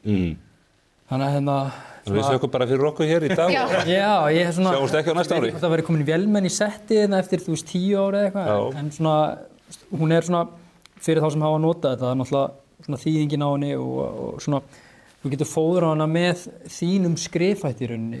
Þú veist, hún ekki orðin fullkomin og ég var að prófa þetta daginn bara fyrir grein sem ég ætlaði að skrifa í blaði og svona prófa að senda henni nokkra greinar sem ég var búinn að skrifa og baða hann að skrifa þessi upp viðtal sem ég var nýbúinn að taka í sama stíl og það svona kom svolítið bjagað út en kannski næsta ári, 2 ár, þá kannski getur gervigreindin bara farið að vinna þessi hluti fyrir okkur. Ég held að þessi þróunin sem svo hröð sem að fólk að velta fyrir sér hvernig verða breytingarnir því að þegar maður notaði ChatGPT fyrir 2 ára þegar þetta að koma út þarna þá fannst það algjör snild sko, eitthvað skrifaði eitthvað brandara og gera eitthvað svona og manni fannst það snild ef þú myndir gera þetta í dag pröfa að nota gervigreindina sem var 22 ára þá finnst hún hörmung. Þetta er áhugavert líka bara það var náttúrulega bara félag grafískra hönnuða var svolítið svona, já ég meina þeir létu allavega í sér heyra bara yfir nýjustu markaðsherferðinni á Kjörís yfir nýja jólaísnum og allt það því þeir nota gervigreind skilur til að hanna í rauninni lógóið fyrir ísinn og svona það heppnast ekki vel. Nei, það heppnast ekki vel en þú veist af því að þú veist grafískir hönnuðir þú veist þetta er listamenn sko og gervigreind getur náttúrulega bara búið til eitthvað sem hefur verið gert áður. Hún getur ekki gert neitt nýtt sko. En sko það er einmitt líka með þessa þróun skilur, þú veist, eftir 2 ár getur þá bara sagt við henni að gamla jólahefðin á Íslandi blanda einhverjum nokkrum ef við notum stikkorðum saman skilur þá ertu kannski komin bara með heila markaðsefur. Ég veit ekki en ég allavega svona. Það sennilegt. Þannig að þetta er svona alveg en það sem var skandall einhverju liti varandi Kjörís þetta er bara það sem er að fara þetta er það sem koma að skapa. Já, þetta er það sem koma að skapa. Þetta er bara 2 ár verður þetta bara öll fyrirtæki verður að byrja að nota þetta og það væri skrítið ef myndu ekki gera. Því þá ertu bara að fara að tapa í samkeppninni við önnur fyrirtæki. Þú sér líka bara ef þú ert með nýtt fyrirtæki í dag ok, mér vantar logo bara herðu, ok, á ég að borga einhverju ég er með nýtt fyrirtæki bara sem ég er að komast að á ég að borga einhverjum grafískum hönnuði 200 skall, 300 skall fyrir logoið eða bara hendir svona í gervigreindina og hún kemur örugglega með jafn gott logo eða þú veist eitthvað í sömu átt fyrir 0 krónur. Þeir eru ósammála. Það er svona grafísku hönnuðirnir. Já, þeir eru það en það er samt svona þú veist, maður spyr sig hvora leiðina myndi maður fara? Já. Stóra spurningin er náttúrulega alltaf bara þú veist, ertu Canva-týpa eða ekki? Skilur þið? Já, ég held einmitt að þetta sem kemur að dýpra máli sem er einmitt hvernig við eigum að bregðast við gervigreindinni og við getum tekið Evrópuleiðina sem er að regluvæða þetta í döðlur og tryggja það að hér komi engin öflug fyrirtæki í tengslu við gervigreindina sem að geta aukið hagvöxt í þjóðinni einmitt mögulega stytt vinnutíma hjá fólki til þess að gefa þeim tíma til þess að sinna öðrum hugðarefnum og skapa mjög verðmætisspor. Já, nákvæmlega. Eða ætluðu að gera þetta eins og Bandaríkin og Kína einhverju leyti það sem er bara verið að leyfa þessu að sætta sig svolítið við það að þetta er komið til að vera og þú getur tekið þátt í þessu eða þú getur orðið eftir. Það er með bara nútíminn eða fortíðin sko. Það er eitt sem að... Það er klárt að Evrópu er að dragast aftur úr í þessum efnum sérstaklega. Talandi Evrópu, það er nú eitt sem gervigreindin getur ekki gert og það er að sækja evrópskt sjúkratryggingakort fyrir mann eins og þú gerðir Bjarni fyrir mig. Það var hápunktur ársins. Það var hápunktur ársins hjá mér. Bjarni, viltu útskýra þetta fyrir áhorfendum? Geturðu sótt svona kort fyrir mig? Já. Ég bara fyrir alla. Sko Marta náttúrulega, ég er búin að vera að peppa Mörtu að fara í skíðaferð af því ég fyrir skíðaferð og hverju ári er búin að gera það bara síðan ég var 12 ára með foreldrum mínum og svo segir Marta mér mikil gleði tíðindi að hún sé að fara í skíðaferð og ég segi náttúrulega bara þú getur ekki að fara í skíðaferð án þess að vera með evrópska sjúkratryggingakortið. Vákváð skemmtilegur. Nei, ég veit það. Ég hafði bara áhyggjur af minni konu af því að ég vildi ekki hún myndi lenda í einhverju svona þú varst svona að detta aftur í skíðamennskuna alveg. Já. Þannig að ég vildi ekki hún myndi slasa þig og lenda í vesenni. Já, einmitt. Þannig að hann bara Kortið bjargaði þér ekki frá slysinu. Nei, það er bara svona auðveldar allt vesen ef þú þarft að fara á ef þú ert ekki með það þá þarft að borga kannski skilur gætu þurft að borga 2 milljónir sem þú fara alltaf endurgreitt skilur en ef þú ert með kortið þá bara græjar þetta sig sjálft. Hermann er sofnaður undir þessu en svo gerðist það að ég bara fyrir skíðaferðina með evrópska sjúkratryggingakortið og bara, þú veist, alltaf bara með það í vasanum svo bara fer ég að sjá myndir úr skíðaferðina spjallna og ég bara eitthvað svona, já, heyrðu, það er svolítið svona eins og ég sé í hópferðina með Hrafnistu, menn að hann var svona í einhverju útskriftarferð með Vestló, þú veist, það var svona, hann var bara með einhverjar vínflöskur og einhverjum göllum og bara, þú veist, eitthvað stökkvandi í brekkunum, menn að ég var svona meira bara svona í pítsu, þú veist, og bara svona reyna að komast lifandi niður brekkurnar. Það er aldrei á valega að fara, sko. Nei, það hefur reynslan kennt okkur. Aðeins var þetta íþróttirnar og Donald Trump. Trump þetta aðal áhuga mál Mörtu Maríu veit ég, en mér langar til að snúa þess að Bjarni því að hann hefur líka haft áhrif á íþróttirnar. Það stefnir auðvitað risamót og menn voru nú farnir að óttast á tímabili að hann myndi ráðast bæðin í Kanada og Mexíkó til þess að það yrði eitt ríki sem myndi halda þessa keppni. Svo FIFA farið að verðlaunan með ýmsum hætti. Þetta orðið mjög svona sérstakt samband þarna. Já, sko, náttúrulega Gianni Infantino sem forseti FIFA, hann er hérna, sko, ég man ekki, sko, þegar ég var í skóla kallaðist þetta kennarasleikja. Ég myndi alvöru rassasleikja. Hann greinilega gerir allt til að þóknast Trump og hann bara byrjaði þegar HM félagslega var í gangi síðasta sumar. Þá var hann í Hvíta húsinu að kynna verðlaunagripinn fyrir það mót og var að sýna honum bikarinn og hann verið lykill að bikarnum og en hann forsetinn svona búinn að vera, hann náttúrulega mjög umdeildur, skilur, hann var umdeildur þegar hann fór með heimsmeistarmótið til Katar fyrir árið 2022. Mótið verður í Sádi-Arabíu, ekki næst heldur þar næst, þannig að hann umdeildur og hann greinilega svona, hann svona leitar í leiðtoga þjóðanna og svona vill halda góðu sambandi við það og greinilega telur að samband þessu Trump muni kannski auka vinsældir hans á einhvern nátt. Ótrúlegasta myndbætti náttúrulega þegar að Chelsea að lyfta bikarnum og Trump ákveður að koma sér upp á verðlaunapallinn með þeim, alltaf fagnar bikarnum, ég hef aldrei séð hann aðeins. Já, það náttúrulega mjög sérstakt í amerískum íþróttum, það í venjulegum, bara svo í Evrópu, þegar þú vinnur eitthvað, það var alltaf fyrirliðin og liði sem mætur upp á pall og tekur á móti bikarnum og lyfturunum, en í Bandaríkjunum þá alltaf eigendur félagana sem taka á móti bikarunum og lyfta þeim og svona, þannig að ég veit ekki hvort að Trump sé svona horfa meira á það þegar hann ákveða að blanda sér í þetta. Þetta ekki bara svona svolítil athyglisýki? Hann ekki athyglisjúkur, hvað þetta segja. Ég bara skil ekki hvað þetta segja. En ég meina þeir að fara að halda flottasta heimsmeistaramót sem að haldið hefur verið og bara frábær landkynning, náttúrulega Bandaríkjunum kannski þarf ekki á því að halda en bara svona, aldrei verið fleiri lið á mótinu, það verður aldrei jafn margir áhorfendur, þannig að þetta bara frábært tækifæri fyrir hann til að einhvern veginn svona koma sínum sjónarmiðum á framfæri og auglýsa sjálfa sér svolítið. Bæta sér í. Hvað segirðu? Hvað eru miðarnir að fara á? Sko miðarnir á enskuleikina voru komnir upp í 560.000 held ég. En þeir lækkuðu miðana því að Bretinn á ekki það mikið pening, skilur, sérstaklega ekki yfir sumartíma, þá var hann bara fullur, þá fara allir peningarnir í það. Þannig að Svona svo menningarferðirnar í Kaupmannahöfn hjá þér. Já, þá var búið að lækka miðan í 8.000 eða eitthvað. Það er mjög fyndið, það er bara fyrir Bretana og Írana. Þannig að Írana? Já. Þannig að þetta er svona, það er ekki aðra þjóðir sem fá þennan afslátt. En náttúrulega mesta aðsóknin í leikina hjá, myndi ég giska á enska liðinu. Réttilega súmur upp, byrjum að þér Hermann, árið 2025, þú árið tilbaka, hvað stendur bara upp úr af öllu? Og þá erum við kannski líka til að velta yfir hvað teljið muni standa upp úr árinu 2026 og við förum með spádómskúlinu úr loft. Það svo margir hlutir sem standa upp úr. Ég held að eins og maður sem eru óttast minnst á þetta Donald Trump þetta auðvitað búið að vera mjög viðburðaríkt ár. Það svona hlutir sem við gleymum. Borgarstjórnarmeirihlutinn sprakk í byrjun árs og það kom ný borgarstjóri. Það var ráðherra sem þurfti að segja af sér eftir ótrúlegt mál. Áður en það kom upp. Já, sagði raun og veru áður en að koma upp, hálftíma áður en að koma upp á RÚV. Það vakti auðvitað mikla athygli. Það er vopnahlé á milli Ísraels og Hamas sem vakti mikla athygli. Það voru 2 eldgos og ég held að aðalsöguleginn þar bara okkur finnst þetta orðið svo venjulegt að þetta ekki lengur eitt af hápunktum ársins að það voru eldgos og það voru 2 talsins. Þannig að mér finnst þetta að vera svona stóra og eins og ég sagði hann, ég held að ég kannski deil ekki alveg stjörnusspánni sem varst að fara yfir hérna áðan. Ég held að þetta verður svolítið áframhald af miklum ófyrirsjáanleika sem muni eðast á næsta ári. Og ég nefni bara sér dæmi, ef þið fylgist eitthvað með það sem er að gerast á milli Bandaríkjanna og Venesúela. Búið að safna saman svakalega herliða á Karíbahafi og bendi margt til þess að það gerði einhver alla að því að steypa Maduro á stóli. Ófléttinu Maduro. Já. Og það verður áhugavert að fylgjast með hvað kemur í kjölfar þess. Það er áfram auðvitað stríð í Evrópu sem með mig gleyma á milli Rússlands og Úkraínu og það er búið að reyna að stilla allir friðar. Þetta að takast að stilla allir friðar á nýja ári?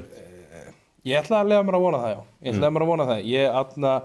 En það verður svolítið bara að koma í ljós. Það er búið að reyna mjög mikið á þessu ári. Það var auðvitað fundur hjá Putin og Donald Trump í Alaska sem skilaði takmörkuðu niðurstöðum, virðist vera. Þannig að ég held að þetta verði mjög ófyrirsjáanlegt ár. Ég held að það verði mikil gerjun í alþjóðamálunum og ég held að það muni byrja að sjá vinsældir ríkisstjórnar á Íslandi hríðfalla. Bjarni.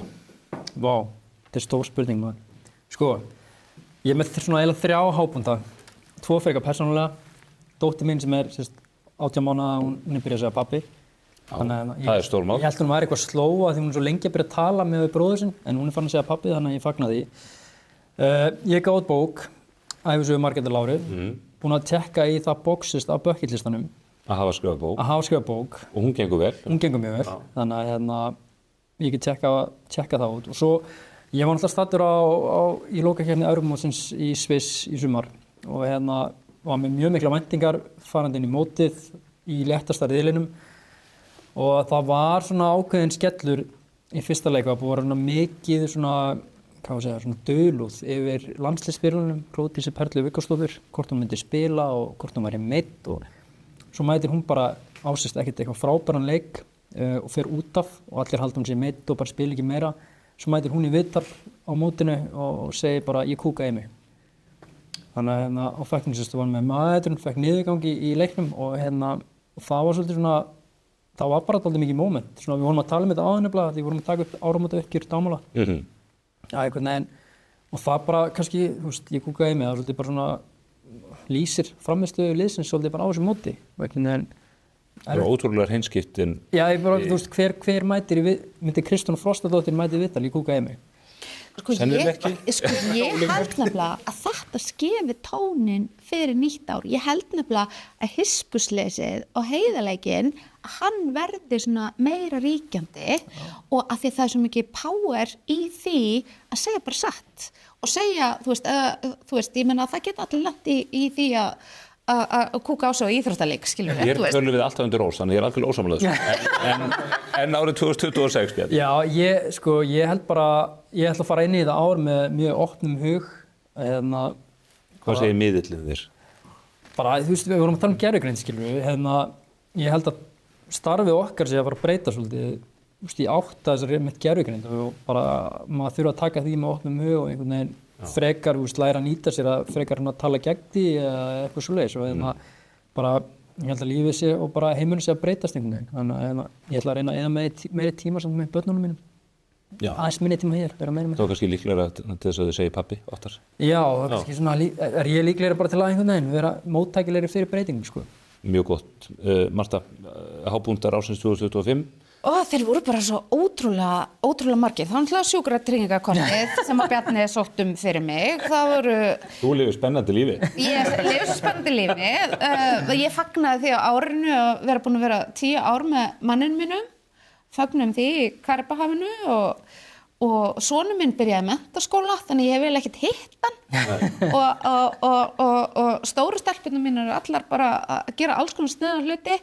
Þannig að við bara einhvern veginn erum bara búin að hafa það ógeðslega gott og ætlum bara að halda áfram að hafa gott á nýju ári. Það verður árið þegar allt púslað saman. Þegar allt púslað saman og allt mun leita svona meira jafnvægis. Þetta góð lokaorð í þessari góðu yfirferð. Þakka ykkur kærlega fyrir komuna, Bjarni, Marta og Hermann. Ég hlakka til að starfa með ykkur á nýja árinu sömuleiðis. Við erum hins vegar ekki alveg búin hér á þessum vettvangi. Ég hef fengið hingað í hús til mín sjálfan Guðmund Kristjánsson sem oftast kenndur við Brim. Við ætlum að ræða sjávarútvegsmál því að sjávarútvegsmálin hafa verið í deiglu stjórnmálanna allt þetta ár og það er ekki ósannlegt að það verði það líka hér á komandi ári.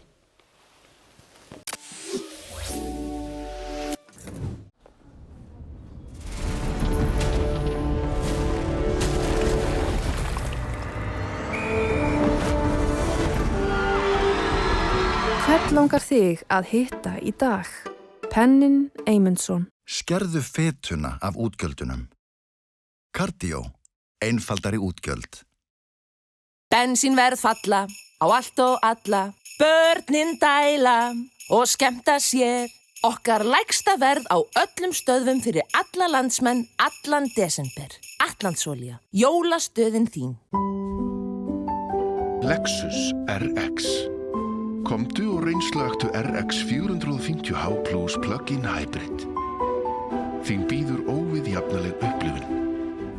Lexus Kauptúni.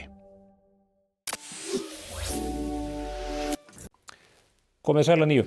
Hingað komin Guðmundur Kristjánsson, leyfi mér að segja einhver umsvifamestu útgerðarmaður landsins til síðustu ára og má segja líka áratuga. Hann forstjóri Brims og stærsteigandi.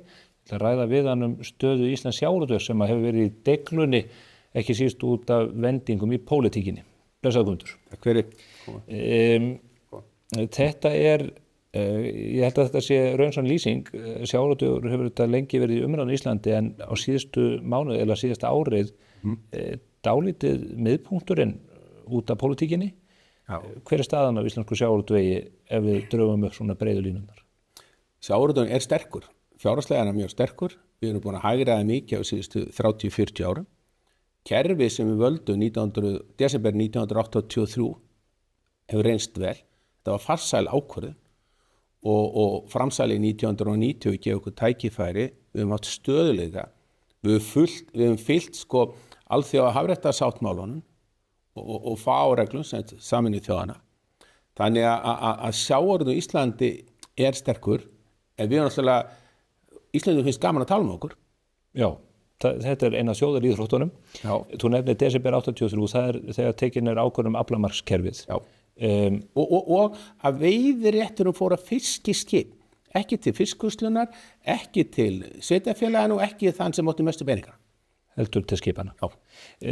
Og svo kemur framsalið í kjölfarið og það leiðir til hagræðingarinnar sem að þú vísar í. Já, hagræðing kemur og svo heimtar fjármálaráðherra ríkisskattstjóri að við eignfærum kvótann.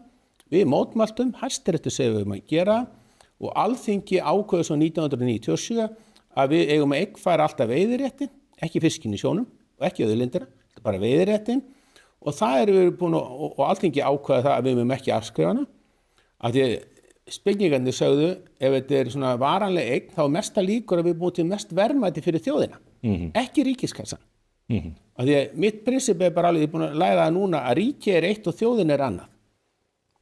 Og við höfum gert ágætlega með sjávarútvegi fyrir þjóðina, við erum vel launað störf og ríkissjóður hefur líka fengið pening hjá okkur. En kannski við höfum lent núna í þessari umræðu út af því að allt í einu vill ríkissjóður taka svo mikið. Förum aðeins inn í það ég ætla að fá að klára eitt þátt sem að varðar ástæðu þess að við förum inn í þetta kerfi. Það er á 8. áratögnum sem að menn áttar sig á því, eða upp úr 1975 þegar við förum í 200 mílurnar, að það hefur ofveiði á sér stað á miðunum. Og menn hafa trúa því að Hafrannsóknastofnun, vísindin, að svona ákveðin auðmýkt gagnvart þessar auðlind myndi leiða til þess að við getum viðhaldið henni og jafnvel stækkað hana. Það hefur ekki orðið reyndið. Við erum í bölvuðum herpingi, meðal annars eru menn mjög stressaðir yfir þorskstofninum og viðgangi hans á komandi árum. Já, af því að þú sagði vísindin og Hafró. Hafró er bara einn partner að mörgum í þessu. Alþjóða hafréttarsáttmálinn segir alveg skýrt að það eru 3 aðilar sem þurfa að vera borðið. Það eru við, fólki í landinu, sjómenn og útgerðarmenn og þeir sem vinni í þetta. Það eru vísindin, eða sérfræðingarnir og svo stjórnvöld. Núna síðustu, ég vil segja svona síðustu 20 árin, við færðum vísindin alveg undir stjórnvöld. Og ég held að við þurfum að endurskoða hvernig við rekum vísindin og Hafró, að við getum ekki látið öll vísindin vera undir ríkinu. Og núna er þannig að það er eiginlega bara Hafró, vísindin og alþjóða hafrannsóknaráð sem er ekki alþjóða hafrann, þetta er bara stofnun í Evrópu og það er undir ráðherra og þessi 2 aðilar eru búin að ákveða svo mikið og við höfum alltaf verið að rífast veiðiréttin og við höfum ekki þorað að koma meiri krafti, þá er talað greinina, inn í hvernig við teljum skynsamlegt að nýta hverja fiskistofna. Orkan hefur farið í að ræða hvernig þessu var úthlutað, hverju halda veiðiréttinum og öll svo umræða kvótagreifan og þetta. Þannig að menn hafa ekki varið orkunni í þessi viðhaldsmál stofnana. Já, þetta er bara eins og ef við tökum kannski knattspyrnuna til dæmis, hugsaðu ef ríki væri með alla dómar og línuverð og launum, alla þróun í fótboltanum. Af því að við greinin, við erum að koma miklu sterkara inn af því að ríkið getur ekki verið bæði með stjórnuna og allar rannsóknir og vísindi. Það hefur bara ekkert gefið vel alls sama hvar í heiminu ert. Hvernig viltu breyta þessu?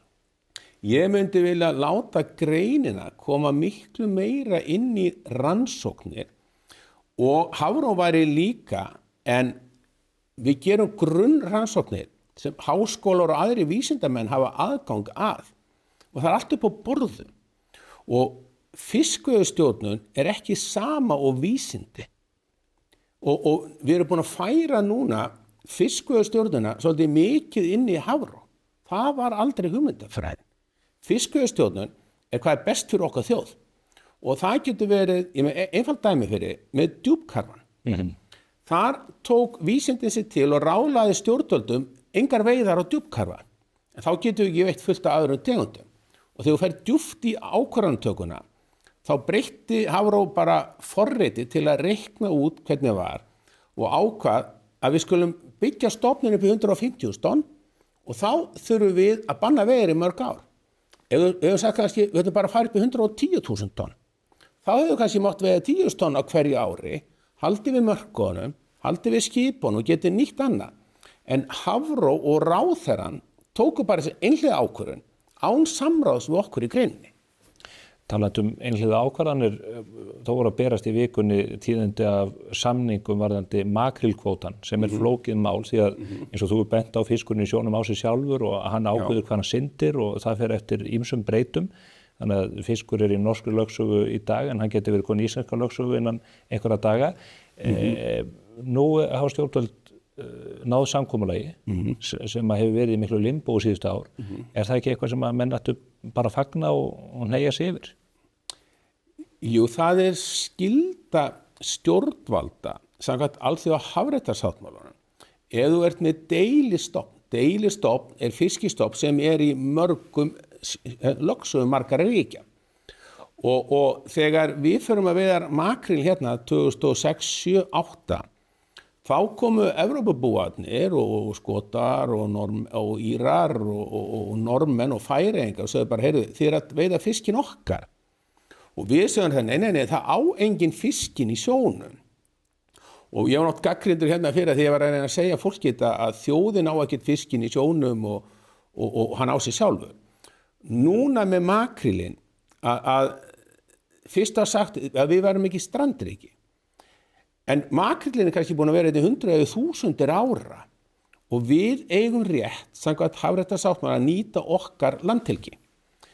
En ef að fiskurinn syndir inn í landhelgina, þá megum við veiða. Já, af því hann borðar kannski annað lífríki hjá okkur og tökur bara hvalinn sem dæmi. Hann er kannski við Suðurpólinn, svo fer hann inn í lögsögu Argentínu. Þeir segist ekki eiga hvalinn, svo syndir hann yfir Atlantshafið, þá er hann alþjóða lögsögu.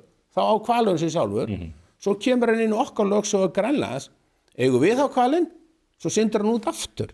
Þetta er ekki svona. Þannig að með makrílinn til að hæri það, að þá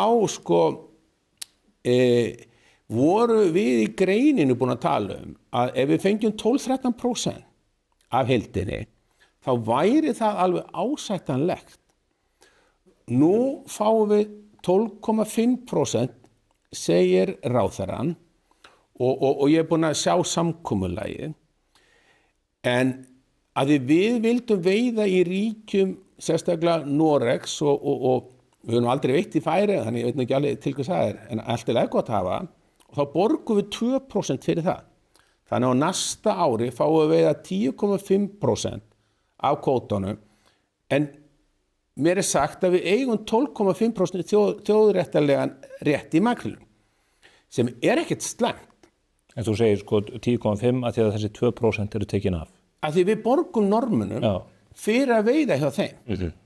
En samningurinn er til 3 ára og þá má endurskoðan og ef ég skil þetta rétt, segjum til dæmis að makríllinn verði mikið íslensku lögsögu næstu 3 árin. Þá getur verið að við segjum að við erum svolítið súr yfir þessum samningi. Ef makríllinn er kannski bara mjög lítill stofn og er bara mest í Noregi og þá sem sagt breskri lögsögu, að þá megum við allan að veiða þetta litla sem við fáum í norskri lögsögu. Hingað til hefur þetta verið metið á cirka 16,5% af heildaraflanum. Nei, við vildum það. Að því að ef makrílstofninn er stór, þá kemur hann mikið til Íslands. En ef hann er lítill, þá kannski kemur hann ekki neitt.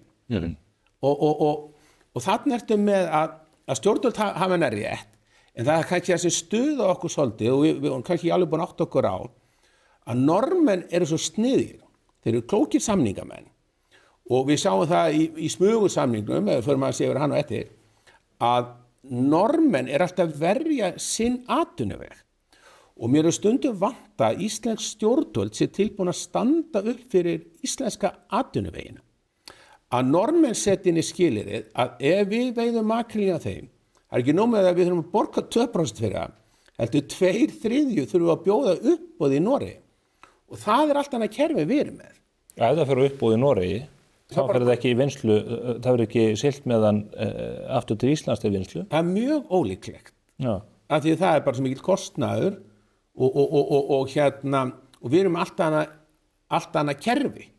Það fullir til mín er að sjávarútvegurinn sem er búin að fjárfesta gríðarlega meðal annars í því tilliti að hér sé hægt að taka inn mikið magna makríl til vinslu, bæði bræðslu og fullvinnslu til manneldis. Gerðu þetta fyrir það að þessi atvinnutæki verði nýtt með þeim hætti fyrst að þetta þarf að fara inn í norska kerfið? Nei, mér finnst menn vera fullt dramatískir þarna.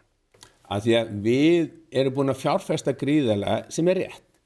En við höfum verið að ná miklu meiri loðnu til manneldis og við erum með frábæran árangur í síldinni. Við höfum náð gríðarlegum árangur í makríl síðustu 15 ár með því að fjárfesti í landhelgisgæslunni og kolmunin, hann mun fara meira til manneldis á næsta áratug en við höfum gert. Og þannig að við getum aldrei suma tegundi fara niður og aðra upp og þetta er högg hjá okkur en við vissum alveg að makríllinn var ofveitur og líka það að stjórnvöld bera ábyrgð á því að kaupendur á makríl eru búin að segja við okkur ef þið ná ekki samkomulagi makríl, síld og kolmuna þá getur ekki keypt af okkur afurðir. Af hverju ekki? Af því að þeir alltaf kaupa bara sjálfbænum stofnum og vottuðum stofnum. En nú gengur samningur út á það að á næsta ári megi veiða 300.000 tonn sem er langt yfir öllum þeim mörkum sem að vísindin hafa haldið fram að væri eðlilegt. Já, en þetta er bara fyrsta skrefi og nú það vantar Evrópusambandi inn í þetta og Grænlendingar eru svo litlir þannig að það er ekki vandamál en Evrópusambandi áttur að koma inn í þetta og stundum getur ekki éti fílinn einum bita. Þú voru að taka þetta í skrefum, eitt skref og eitt skref. Og þetta er skref sem stjórnvöld ákváðu að taka og þau hafa það rétt að búa skrif undir, þetta er bara klárt. Við getum ekki breytt á þessu, en við getum kannski lært af þessu og stjórnvöld, mín ráðlegging til stjórnvalda er að vinna betur með fyrirtækjunum í sjávarútvegi. Þau fullir það bæði SFS og fyrirtækina að það hafi ekkert samráð verið haft? Það er nú ekki alveg rétt af því að við höfum vissum alveg að við getum aldrei ekki 16 ár en okkur kannski við hrukkum aðeins í kút allt í einu þurfum að ef við veiðum inn í norskur lögsögu að landa á 2/3 þar og líka við borgum 2% fyrir það en þetta er ekki Af hverju gefa menn þetta eftir? Fyrst að menn gefa eftir í heildaraflamarkinu og af hverju gefa menn þetta líka eftir? Já, þetta myndi ég vilja að þú myndi spyrja bara stjórnvöld. Já, finnst þér það? Já, mér finnst það að því að en kannski getur komið krókur á móti bragði að því við eigum eftir að semja makrílinn við eigum eftir að semja kolmunan. Við erum búin að segja makrílinn. Já, ég sem meina við kolmunan og norskísku síldina og svo loðnuna og svo eigum við smugursamningina næsta ári. Það getur verið að nú eru Færeyingar að veiða loðnu hérna í okkur og Norðmenn og Grænlendingar. Kannski getur við þá lært að þessu makrílsamningi og bara ef við hleypum einhverjum inn í íslenska landhelgi til að veiða þá er það bara að landa í okkur. Þannig að það tækifæri í því. Já, þannig að við getum hort á þetta og verið fúl og bara bölva og ragnað, eða sagt, ok, þetta komið, hvað þá tækifæri fyrir okkur? Og ég vil meina, ef stjórnvöld vilja vinna með sjávarútveginn, reyna að skapa okkur samkeppnisforskot, að þá eiga að læra á Norðmönnum og sjá hvað Norðmenni hugsaðu vel sinn iðnað. Jón Bjarnason fyrrum sjávarútvegsráðherra, hann hefur lýst yfir í viðtali að það hefur verið makríllinn sem hafa komið vekk fyrir Evrópusambandsaðildina. Það hefur einmitt verið átökin þessar stofna sem hafi í raun og veru rekið fleyg á milli manna sem ekki var hægt að losa Er það að ganga frá þessu samningi á þessu tímapunkti og að ganga að afarkostu Norðmanna, það ekki bara eitt verkfærið í verkfærakistu stjórnvalda til að koma okkur hraður og betur inn í ESB? Nei. Jón Bjarnason, við þekkjum báði Jón.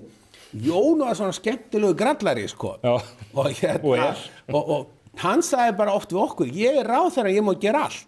En við vorum að segja, nei Jón, þú mátt ekki gera hvað sem þú voru að vinna eftir lögum, þú sért ráðherra. Já. Og svo talaði við ykkur blaðamenn og ef hann kom vonda spurninga og talaði bara veðrið í dölunum. Já. Og hérna, það er svona svona þessi seðlabákarum hefði sér ekki svona. Nei, en hann á nú að vera föðubetrungur og hérna, en ég myndur ekki alveg trúa Jóni Bjarnasyni þetta, því stefna Vinstri grænna var að fara aldrei í Evrópusambandi og Sjálfstæðisflokkurinn líka, þannig að það hefur ekki verið þingmeirihluti og ekki þjóðarvilji til að ganga í Evrópusambandi. Við erum með frábæran samning, EES-samning, og í síðustu kosningum, má ekki gleyma því, að Kristrún sagði skýrt, hún var ekkert að fara inn í Evrópusambandi, hún sagði með þess að skýrt, hún ætla ekki að leggja áherslu á skattlætingu sjávarútvegs, Viðreisn sagði að þeir ætla ekki að hækka skatta á ekki nokkurn mann, og ég miklu meiri áhyggjur af skattagleði ríkisstjórnarinnar og hún verður að vinna með atvinnulífinu. Förum yfir veiðigjöldin sem voru lögð á eftir mikið þref í þinginu í sumar. Við á fjölmiðlunum vorum alveg að manni gengin að fylgjast með þessum 3700 ræðum eitthvað þetta voru. Já. Svo náðust þetta í gegn og þeir hækka okkur veiðigjöldin. Já. Þeir segja bara, þetta eru bara moldríkir kallar á auðlindinu okkar. Þetta er fiskur sem að þjóðin á. Og Guðmundur og Þorsteinn Már og allir þessi kallar eru bara moldríkir og þeir geta bara borgað meira. Já, en þá mátti ekki leggja auðlindagjaldið á Brim, heldur vera að leggja þá á mig sem eiganda, af því að ég er bara eiganda mörgum, meðan lífeyrissjóðirnir eiga 40% í Brimi og það er sparnaður almennings.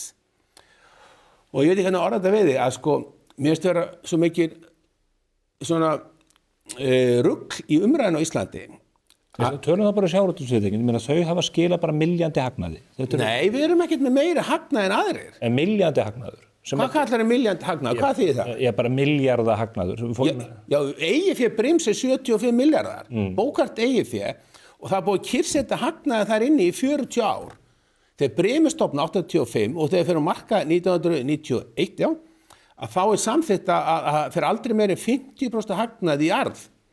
Þannig að við erum með kyrrsettan hagnað núna í tæp 40 ár og ef þú ert með 75 milljarðar í eigið fé og þú vilt á 10% arðsemi á eigið fé, kaupa í okkur, þá er það 7,5 milljarðar hagnað. Það eru margir milljarðar, en þetta er líka feiknarlega stórt fyrirtæki. Þetta er allir sjávarútvegurinn Reykjavík. Við í bara Brim veiðir meira en allt Þýskaland. Þannig að við erum rosa stórt fyrirtæki. Já, en menn segja, fyrirtæki byggir þessa afkomu á auðlind sem að þjóðin á tilkall til. Nei, þjóðin á eða íslenska ríkið. Nei, sko, nú ætlum ég að taka þetta. Hver á auðlindina? Sko, hægri menn á Íslandi, þeir hafa verið svo hræddir að tala þetta. Af því að það á engin auðlindina og það á engin fiskin í sjónum. En þjóðin, hún kýs sér 63 á Alþingi. Það þarf 32 á Alþingi til að setja lög hvernig nýtur auðlindir á Íslandi. Það eru miklu fleiri auðlindir en fiskurinn í sjónum. Það er vatnið, það er jarðhitinn, það er loftið, það er vindurinn og guðum og veit hvað. Alþingi ákvað 1983 að setja veiðiréttinn á fisk í skipið. Ekki til alla hinna. ríkið og sveitarfélögin áttu eignarhluti í skipunum. Á síðustu 30-40 árum hefur ríkið og sveitarfélögin selt sig út. Eigandinn að Brimi íslenska þjóðin í gegnum hlutafélög og lífeyrissjóði og beint einstaklingarnir. Í augnablikinu á ég mikið í Brimi, það líka fullt af öðrum. En ríkissjóður á ekki Brim. Það alltaf verið að rugla þjóðin og ríkissjóði. Veiðigjöldin fara öll í ríkissjóð. Það kemur ekki tékki heim til allar Íslendinga. Þetta hlutur þinn í veiðigjöldum. Nei, en ríkið fær veiðigjöldin. Já, og ríkið ekki þjóðin. Nei, en segjum að ríkið eigi þá þessa auðlind. Ríkið á ekki auðlindina. Hver á hana þá? Hún á sig sjálf. Nei. Jú, ríkið. Ríkið apparat sem þjóði vill hafa að það hagkvæmt að eiga saman. Við viljum vera með skólakerfi, heilbrigðiskerfi, samgöngukerfi. Sumt í einkaeigu. Við hefðum getað ákveðið 1983 að við ætlum að alla útgerðina bara ríkisrekna. Og þá á ríkið veiðiréttin og fiskiskipin og gerir út. En Alþingi ákvað annað. Þjóðin og ríkið á ekki veiðiréttin. Þegar auðlegðarskatturinn kom að 2010 til 2014, þá eru einstaklingar á Íslandi að borga eignaskatt af veiðiréttinni.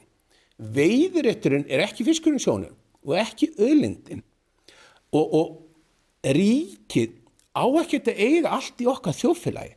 En ok, ef við föllumst á það engin eigi auðlindina sem að ég heldur eitthvað að komi mörgur spánstur í sjónu. Það líka tími til komin að segja satt og rétt frá. Já, nú það komið fram. Já. En ríkið hefur heimild til að skattleggja auðlindina.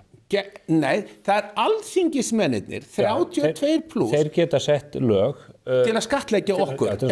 Ekki ríkið. Og menn segja, þetta svo milljandi hagnaður, þetta orðnir ríkustu mennirnir á landinu, þarf að taka meiri skatt af þessum fyrirtækjum. Já, það alltaf það. Alþingi gerir það. Og það það sem Alþingi gerði með hækkun veiðigjalda. Já, en Alþingi hækkaði ekki beint veiðigjöldin.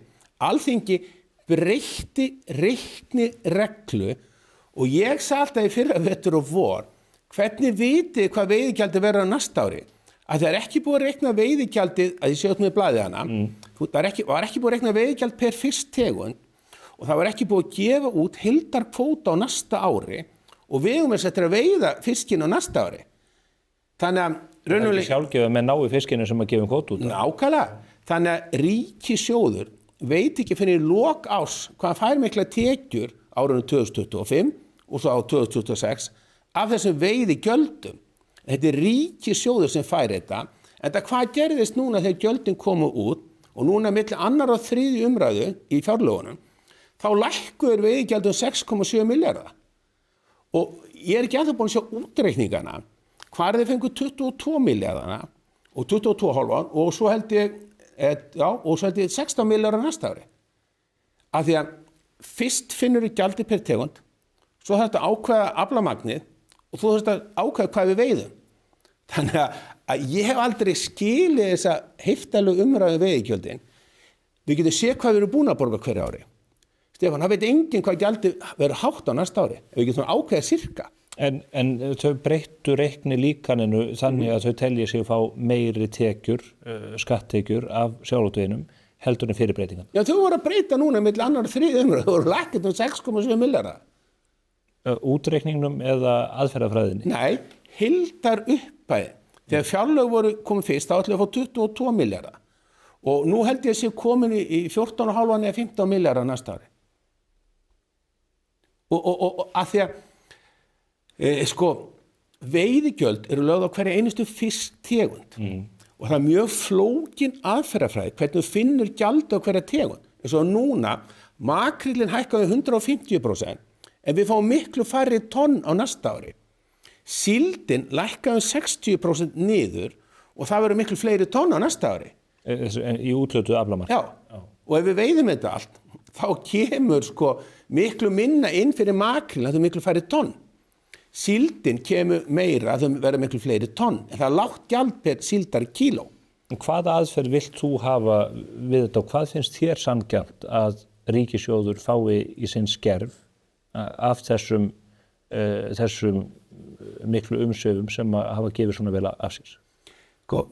Fyrst allir aðeins að leiðrétta þetta að sjávarútvegurinn er ekkit meira hagnaður en annað atvinnulíf í Íslandi, það er bara opinbera tölur.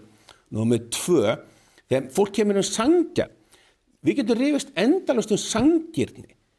Hvernig eru veiðigjöld reiknuð í Evrópusambandinu sem er draumaland margra? Ég held að sé bara ekkit veiðigjald eða auðlindagjaldar á sjávarútveg.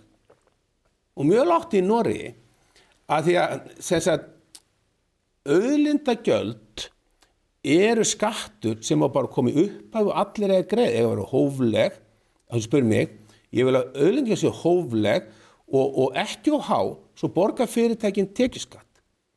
Og ég held með þess að núna að þessi aðferðafræði standist við alla lög að því það er verið að rekna eiginlega tvöfaldast tekjuskatt á sjávarútveginn. Fyrst í gegnum veiðigjaldi og svo aftur ef við skilum hagnaði þá 20%. Þannig að ég held að stundum fara menn vitlaust fram úr á morgnana og verða í fílu allan daginn. Og ég held að þessi aðferðafræði með veiðigjöldin ætlar að fara svo hátt og nota þessi tekjuskatt, það er bara ekki hægt. Það hefur enginn sýnt mér hvar í heiminum getur við farið og hvar er svona aðferðafræði notuð. Það er ekki til nokkurs í heiminum. Og hvaða afleiðingar hefur þetta, þessi ákvörðun? Það sem hefur núna, við sáum það í vetur og vor, að öll sjávarútvegsfyrirtækin hættu að fjárfesta. Þannig að allir okkar undirverktakar, við stoppum alla fjárfestingar. Af hverju? Af því að við vissum ekki hvað gjaldið er á næsta ári. Nú liggur það svona þokkalega fyrir eftir aðraðan, getur þú þá byrjað að fjárfesta aftur? Nei, það lá fyrir þegar við fengum krónur per kíló. Þá vissum við, og þá sagði ég bara, hjúkert, við fáum frið í 1 ár. Ok. Af því að gjaldið á næsta ári er svipað og núna í ár. Í upphæðum talið? Já, það lítur út fyrir það. En á þarnasta ári, við höfum ekki hugmynd það að því formúlan sem við notum til að finna gjaldi per kíló er ekki gagnsæ. Kemur þetta þá í veg fyrir fyrirsjáanleika? Algjörlega. Og það er það sem núverandi stjórnvöld er að gera mistök. Þau eru að gera mistök með því að vera að hjóla í atvinnulíf. Ef við tek bara einfalda lík, ef þú segir þjóðarskútuna. Kristrún er að stýra þjóðarskútunni og það er vél í skútunni. Og ég er að vinna í vélinni. Ég vil meina að aflið í vélinni er að minnka alveg gríðarlega hratt núna að því stjórnvöld er ekki að hlusta okkur sem er að vinna í atvinnulífinu. Þau var bara komið skattahækkun á okkur, hóta okkur skattahækkunum og af ekki vilja vinna með okkur og aflið í vélinni er að minnka. Er það augljóst? Algjörlega augljóst og það sem það þýðir ef við grípum ekki inn í þá verður minna atvinnu næsta ári, þannig að munum margir missa atvinnu næsta ári, verðbólgan fer upp og lán munu hækka að því það er atvinnulífið sem er krafturinn í vélinni í þjóðfélaginu. En nú er Kristrún að segja að planið sé að ganga upp að þeim sé að takast að kæla hagkerfið sem að þú aftur á móti vara við. Ef þú kælir hagkerfið þá getur þú lækka vextina. Nei. Til að lækka vextina þá verður að taka á ríkissjóði. Ríkissjóður er ekki sama þjóðin, eins og ég er alltaf að segja við þig. Það eru 30.000 manns hjá vinna hjá ríkinu og nú var það að samþykkja fjárlög vel yfir 1600 milljarðar og það er mínus á þeim. Ríkissjóði, mér skilst það að taka 80-100 milljarðar láni á næsta ári. Það verður að ná tökum á ríkissjóði ef það er að ná verðbólgu niður. Er hægt að ná því? Já. En þá verður að breyta skipulagi ríkisins að þeir sem eru að reka öll þessi ríkisfyrirtæki, þeir verða að hafa vald til að endurskipuleggja sína stofnanir. Það getur ekki gengið upp eins og gerðist núna þessu ári að það eru 2 embættismenn sem deila. Þá segir bara annar embættismaðurinn, ég vill ekki fá þig í vinnu og við skattgreiðendurnir þurfa að borga honum á 200-300 milljónir til að hætta að vinna en hann vill vinna. Þú ert að vísa þar í ríkissaksóknar og hennar næstráðanda. Já, þetta er algjörlega óboðlegt að það sé eitthvað kerfi hjá ríkinu, ef þetta væri einkafyrirtæki, þá hefði stjórnin annarkvæmt sagt þá forstjóranum upp, eða forstjórinn hefði sagt sínum undirmanni upp og hann á sín réttindi. Það er ekki hægt að hafa ríkissjóð, ríkið, þess að 30.000 manns á einhverju fríu, ég segi bara á allt annari leið en allt annað atvinnulíf. Og ríkið hefur leitt kauphækkanir og þar að leiðandi náu ekki tökum á verðbólgunni. Og styttingu vinnuvikunnar. Já, það átti bara að vera tilraun. Og nú held ég mistókst. Já, þá tökum við bara eitt skref aftur og bak og leiðréttum það. Þeir eru búin að festa, Bjarni Benediktsson undir þetta kjarasamninga þar sem þetta var fest í lög. Já, ok, þá þarf bara að endursemja aftur.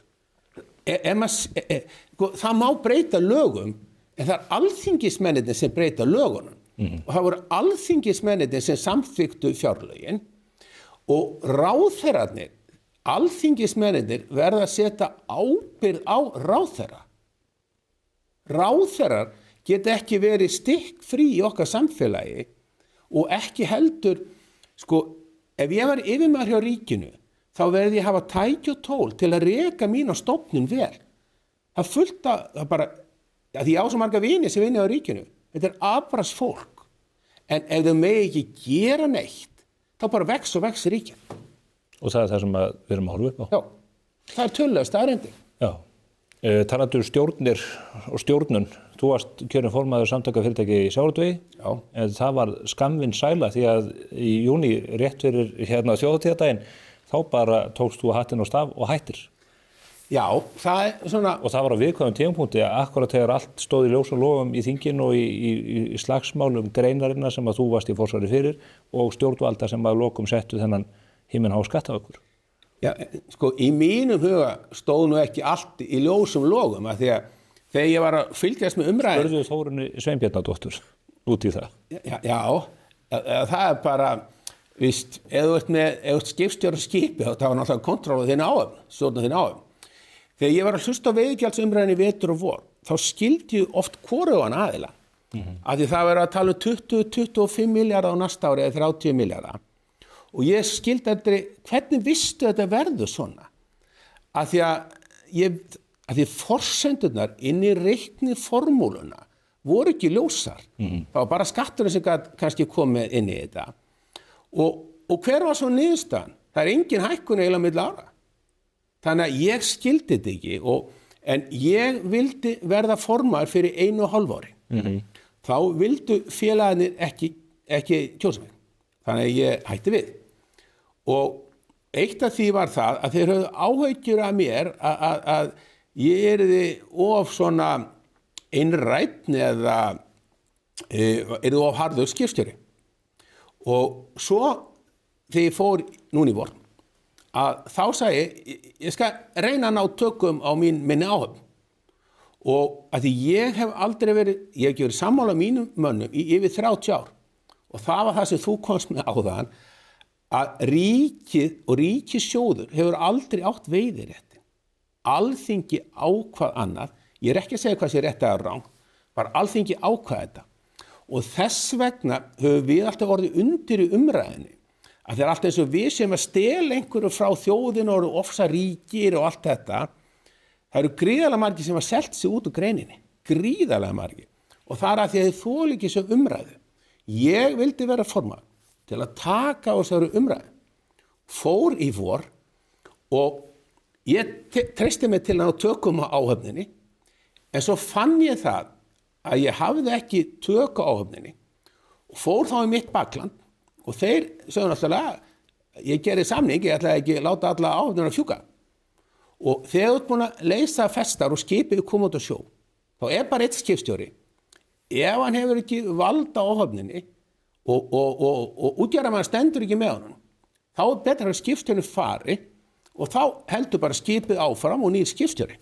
Það var það sem ég gerði. Þannig að þú vildi bara hafa fullkomna stjórn á stjórn SFS. Það þá ekki bara verið einfaldast að hafa þig sem formann og enga stjórn?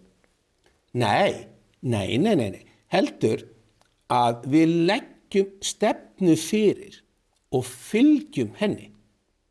Og SFS er orðið breytt samtök, að því að laxeldi komið þar inn og útflutningsfyrirtækin og líka útgerðin. En það er alltaf litið á SFS sem útgerð og þegar þetta kemur upp núna að við erum ekki að ná árangri í þessu veiðigjaldsumræðu og akkur erum við ekki að ná árangri? Akkur erum við ekki að ná árangri? Það er að því við erum ekki að ná talsambandi bæði við þjóðina, við stjórnsýsluna og svo kjörna fulltrúa að því að þeir skilja ekki hvað við erum að segja. Og akkur skilja ekki hvað við erum að segja, það er að því þeir halda það að ríkið eigi að fá allan arðinn af auðlindinni. Það er ekki þannig. Ríkið á ekki að fá allan arð af sjávarútveginni og ríkið á ekki að fá alla arðsemi af þínni vinnu. Þess vegna hefur aldrei gengið á óháa skatta á atvinnulíf eða óháa skatta á einstaklinga.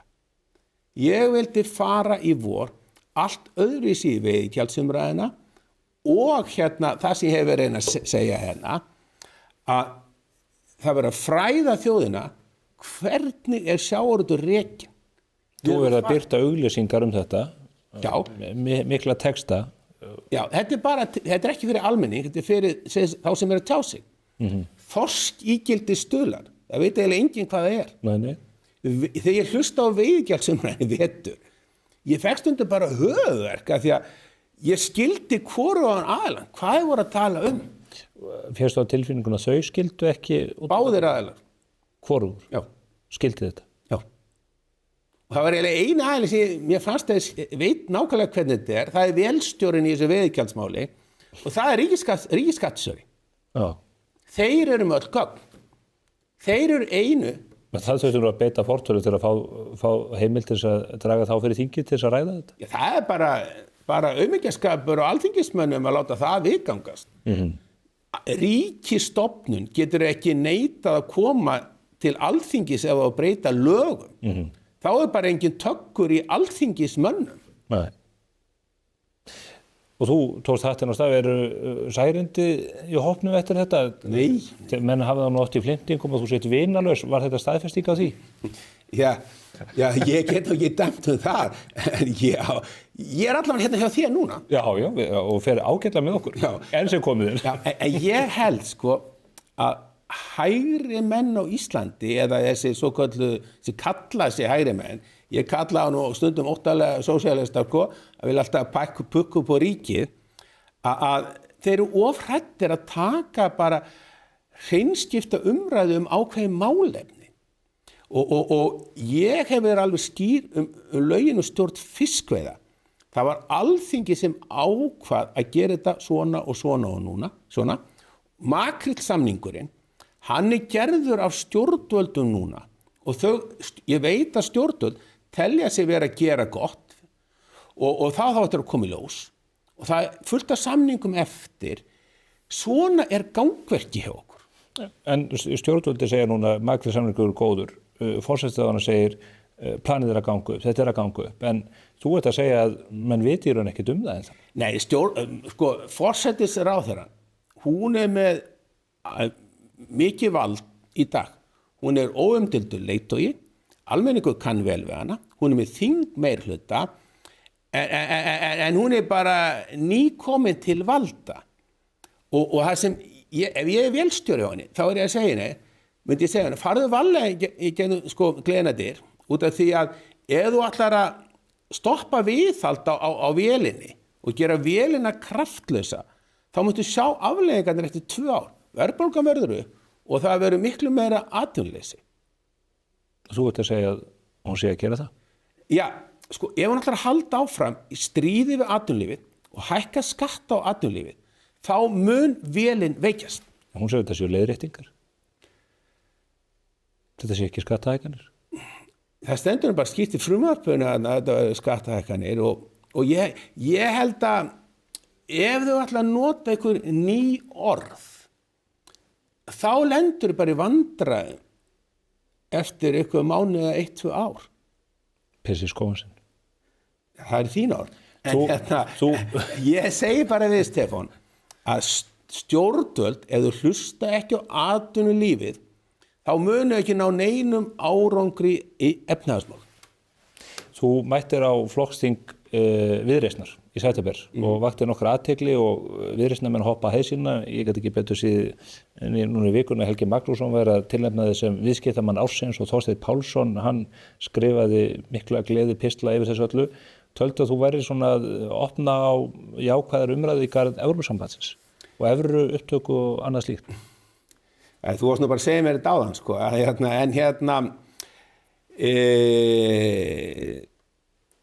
ég alveg óhræddur að heimsækja hvaða stjórnmálaflokk sem ef þið biðum um. Þarna var ég í pallborði með forseta ASÍ og framkvæmdastjóra SA og við verðum að taka umræðu Evrópusambandið meirihluti Alþingis ætlar að gera. Sammála því, en eins og þeir túlkuðu þetta þá var svona eins og það væri jákvæðri tónn í þeir opnun að við myndum gangi í Evrópusambandið. Ég kann nú ekki sé það, allan að ég sagði bara ef stjórnvöld vilja kjósa hvort að gangi í Evrópusambandið ekki, þá eigum við bara að gera það og taka kosningu. Mín persónulega skoðun svo að EES-samningurinn sé mjög góður fyrir Ísland og eins og Uffe Ellemann Jensen, gamli ráðherrann í Danmörku, sagði að við viljum vinna saman í Evrópu ef við viljum halda okkar sjálfstæði. Ísland eyja og við erum tiltölulega nýbúin að hafa sjálfstæði. Ég held að Íslendingar muni fara varlega að gefa sjálfstæði frá sér. Sem að myndi gerast með gangu í Evrópusambandið. Já, eða þá að kjósum það. Ég held að Íslendingar sé ekki spenntir að fara þarna inn. En þú sagði líka í þessu pallborði að stjórnmálamenn væru skítrættir við að gangi í Evrópusambandið því að þá myndu þeir gefa upp möguleikar á því að útluta gæðum til vina og vandamanna. Nú nýbúið að leysa úr haldi Federico Mogherini í Brussel fyrir spilling og það sem var við að moka undir einhverja vin og vandamenn og annað í þeim dúr að því að virðist það lausn á spillingarvandanum að gangi í Evrópusambandið? Nei, við vorum bara að sjá var ekki skólastjóramál núna á Íslandi það sem var að segja að ráðherrann væri. Við erum alltaf að horfa á spillingamál líka eins og með strandveiðarnar. Nú allt í ná að taka veiðirétt af einum hópi og færa til annars. Er það spilling? Já, stjórnmálamaðurinn á ekki að deila út gæðum. Stjórnmálamaðurinn á að setja góð lög og hann þarf að samþykkja fjárlög frá ríkinu og hann þarf að hafa svo eftirlit með ríkinu. Stjórnmálamaðurinn á ekki að ákveða hver lifir eða deyr í rekstri. Það hinn almenni markaður sem á að sjá það.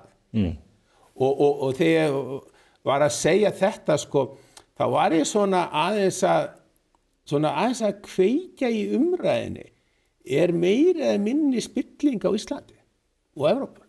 Þú nefndir þarna dæmi frá Evrópu, ég með dæmi frá Íslandi og ég held að við þurfum að vera með feiknarlegt aðhald á stjórnmálum og ríkisrekstrinum ef á ekki illa að fara. Stjórnmálamenn hafa verið hræddir að taka umræðu þetta. Hvernig getur stjórnmálamaðurinn samþykkt neikvæð fjárlög ár eftir ár? Hann að senda reikningin til næstu kynslóð? Er það ekki nákvæmlega sem gerist í Evrópusambandinu? Er það einhver lausn? Nei, þetta var ég ekki að segja að fara inn. Nei. Ég var ekki að segja að fara inn. Þú ert ekki þeirri skoðun? Ef það er kosið í dag hvort Ísland þetta fari inn í Evrópusambandið ekki, ég myndi segja nei. Hátt og... Já, við erum með EES-samningin sem ég tel mjög góðan fyrir okkur. Og ég búin að stúdera mikið, ég fór til Brussel með samtökum atvinnulífsins og þá ég svolítið að hugsa hver kosturinn og gallinn að fara þarna inn. Ég sé ríki í Evrópusambandinu sem í ESB sem gera vel eins og Danmörk. En Danmörk tók stjórn á sínu landamærum þó í ESB. Svo ég með önnur land. Þeir tóku ekki upp evru? Nei, þeir tengdu dönsku krónu. Og við getum alveg tengt íslensk krónu og dönsku krónu. Það ekki spannað okkur það. Og svo segi ég bara svo Þýskaland og Frakkland sem að hiksta. Þannig það eru lönd í Evrópu sem bæði að gera vel og annað illa. Ég hef ennþá fulla trú á íslenskri þjóð að við getum rekið Ísland vel og við verum sterk þjóð en ekki stór, ekki fjölmenn. Við förum með það inn í jólaháttíðina. Guðmundur Kristjánsson, ég óska þér gleðilegra jól og þakka fyrir komuna í Spursmál. Takk fyrir sömuleiðis. Þá látum við þessu lokið hér á þessum vettvangi, ekki bara í dag þennan ágæta föstudag, heldur þetta árið. Þetta er síðasti þáttur Spursmála á árinu 2025. Við hlökkum til að hitta ykkur hér á nýja árinu. Það er 9. janúar 2026. Verið sæl.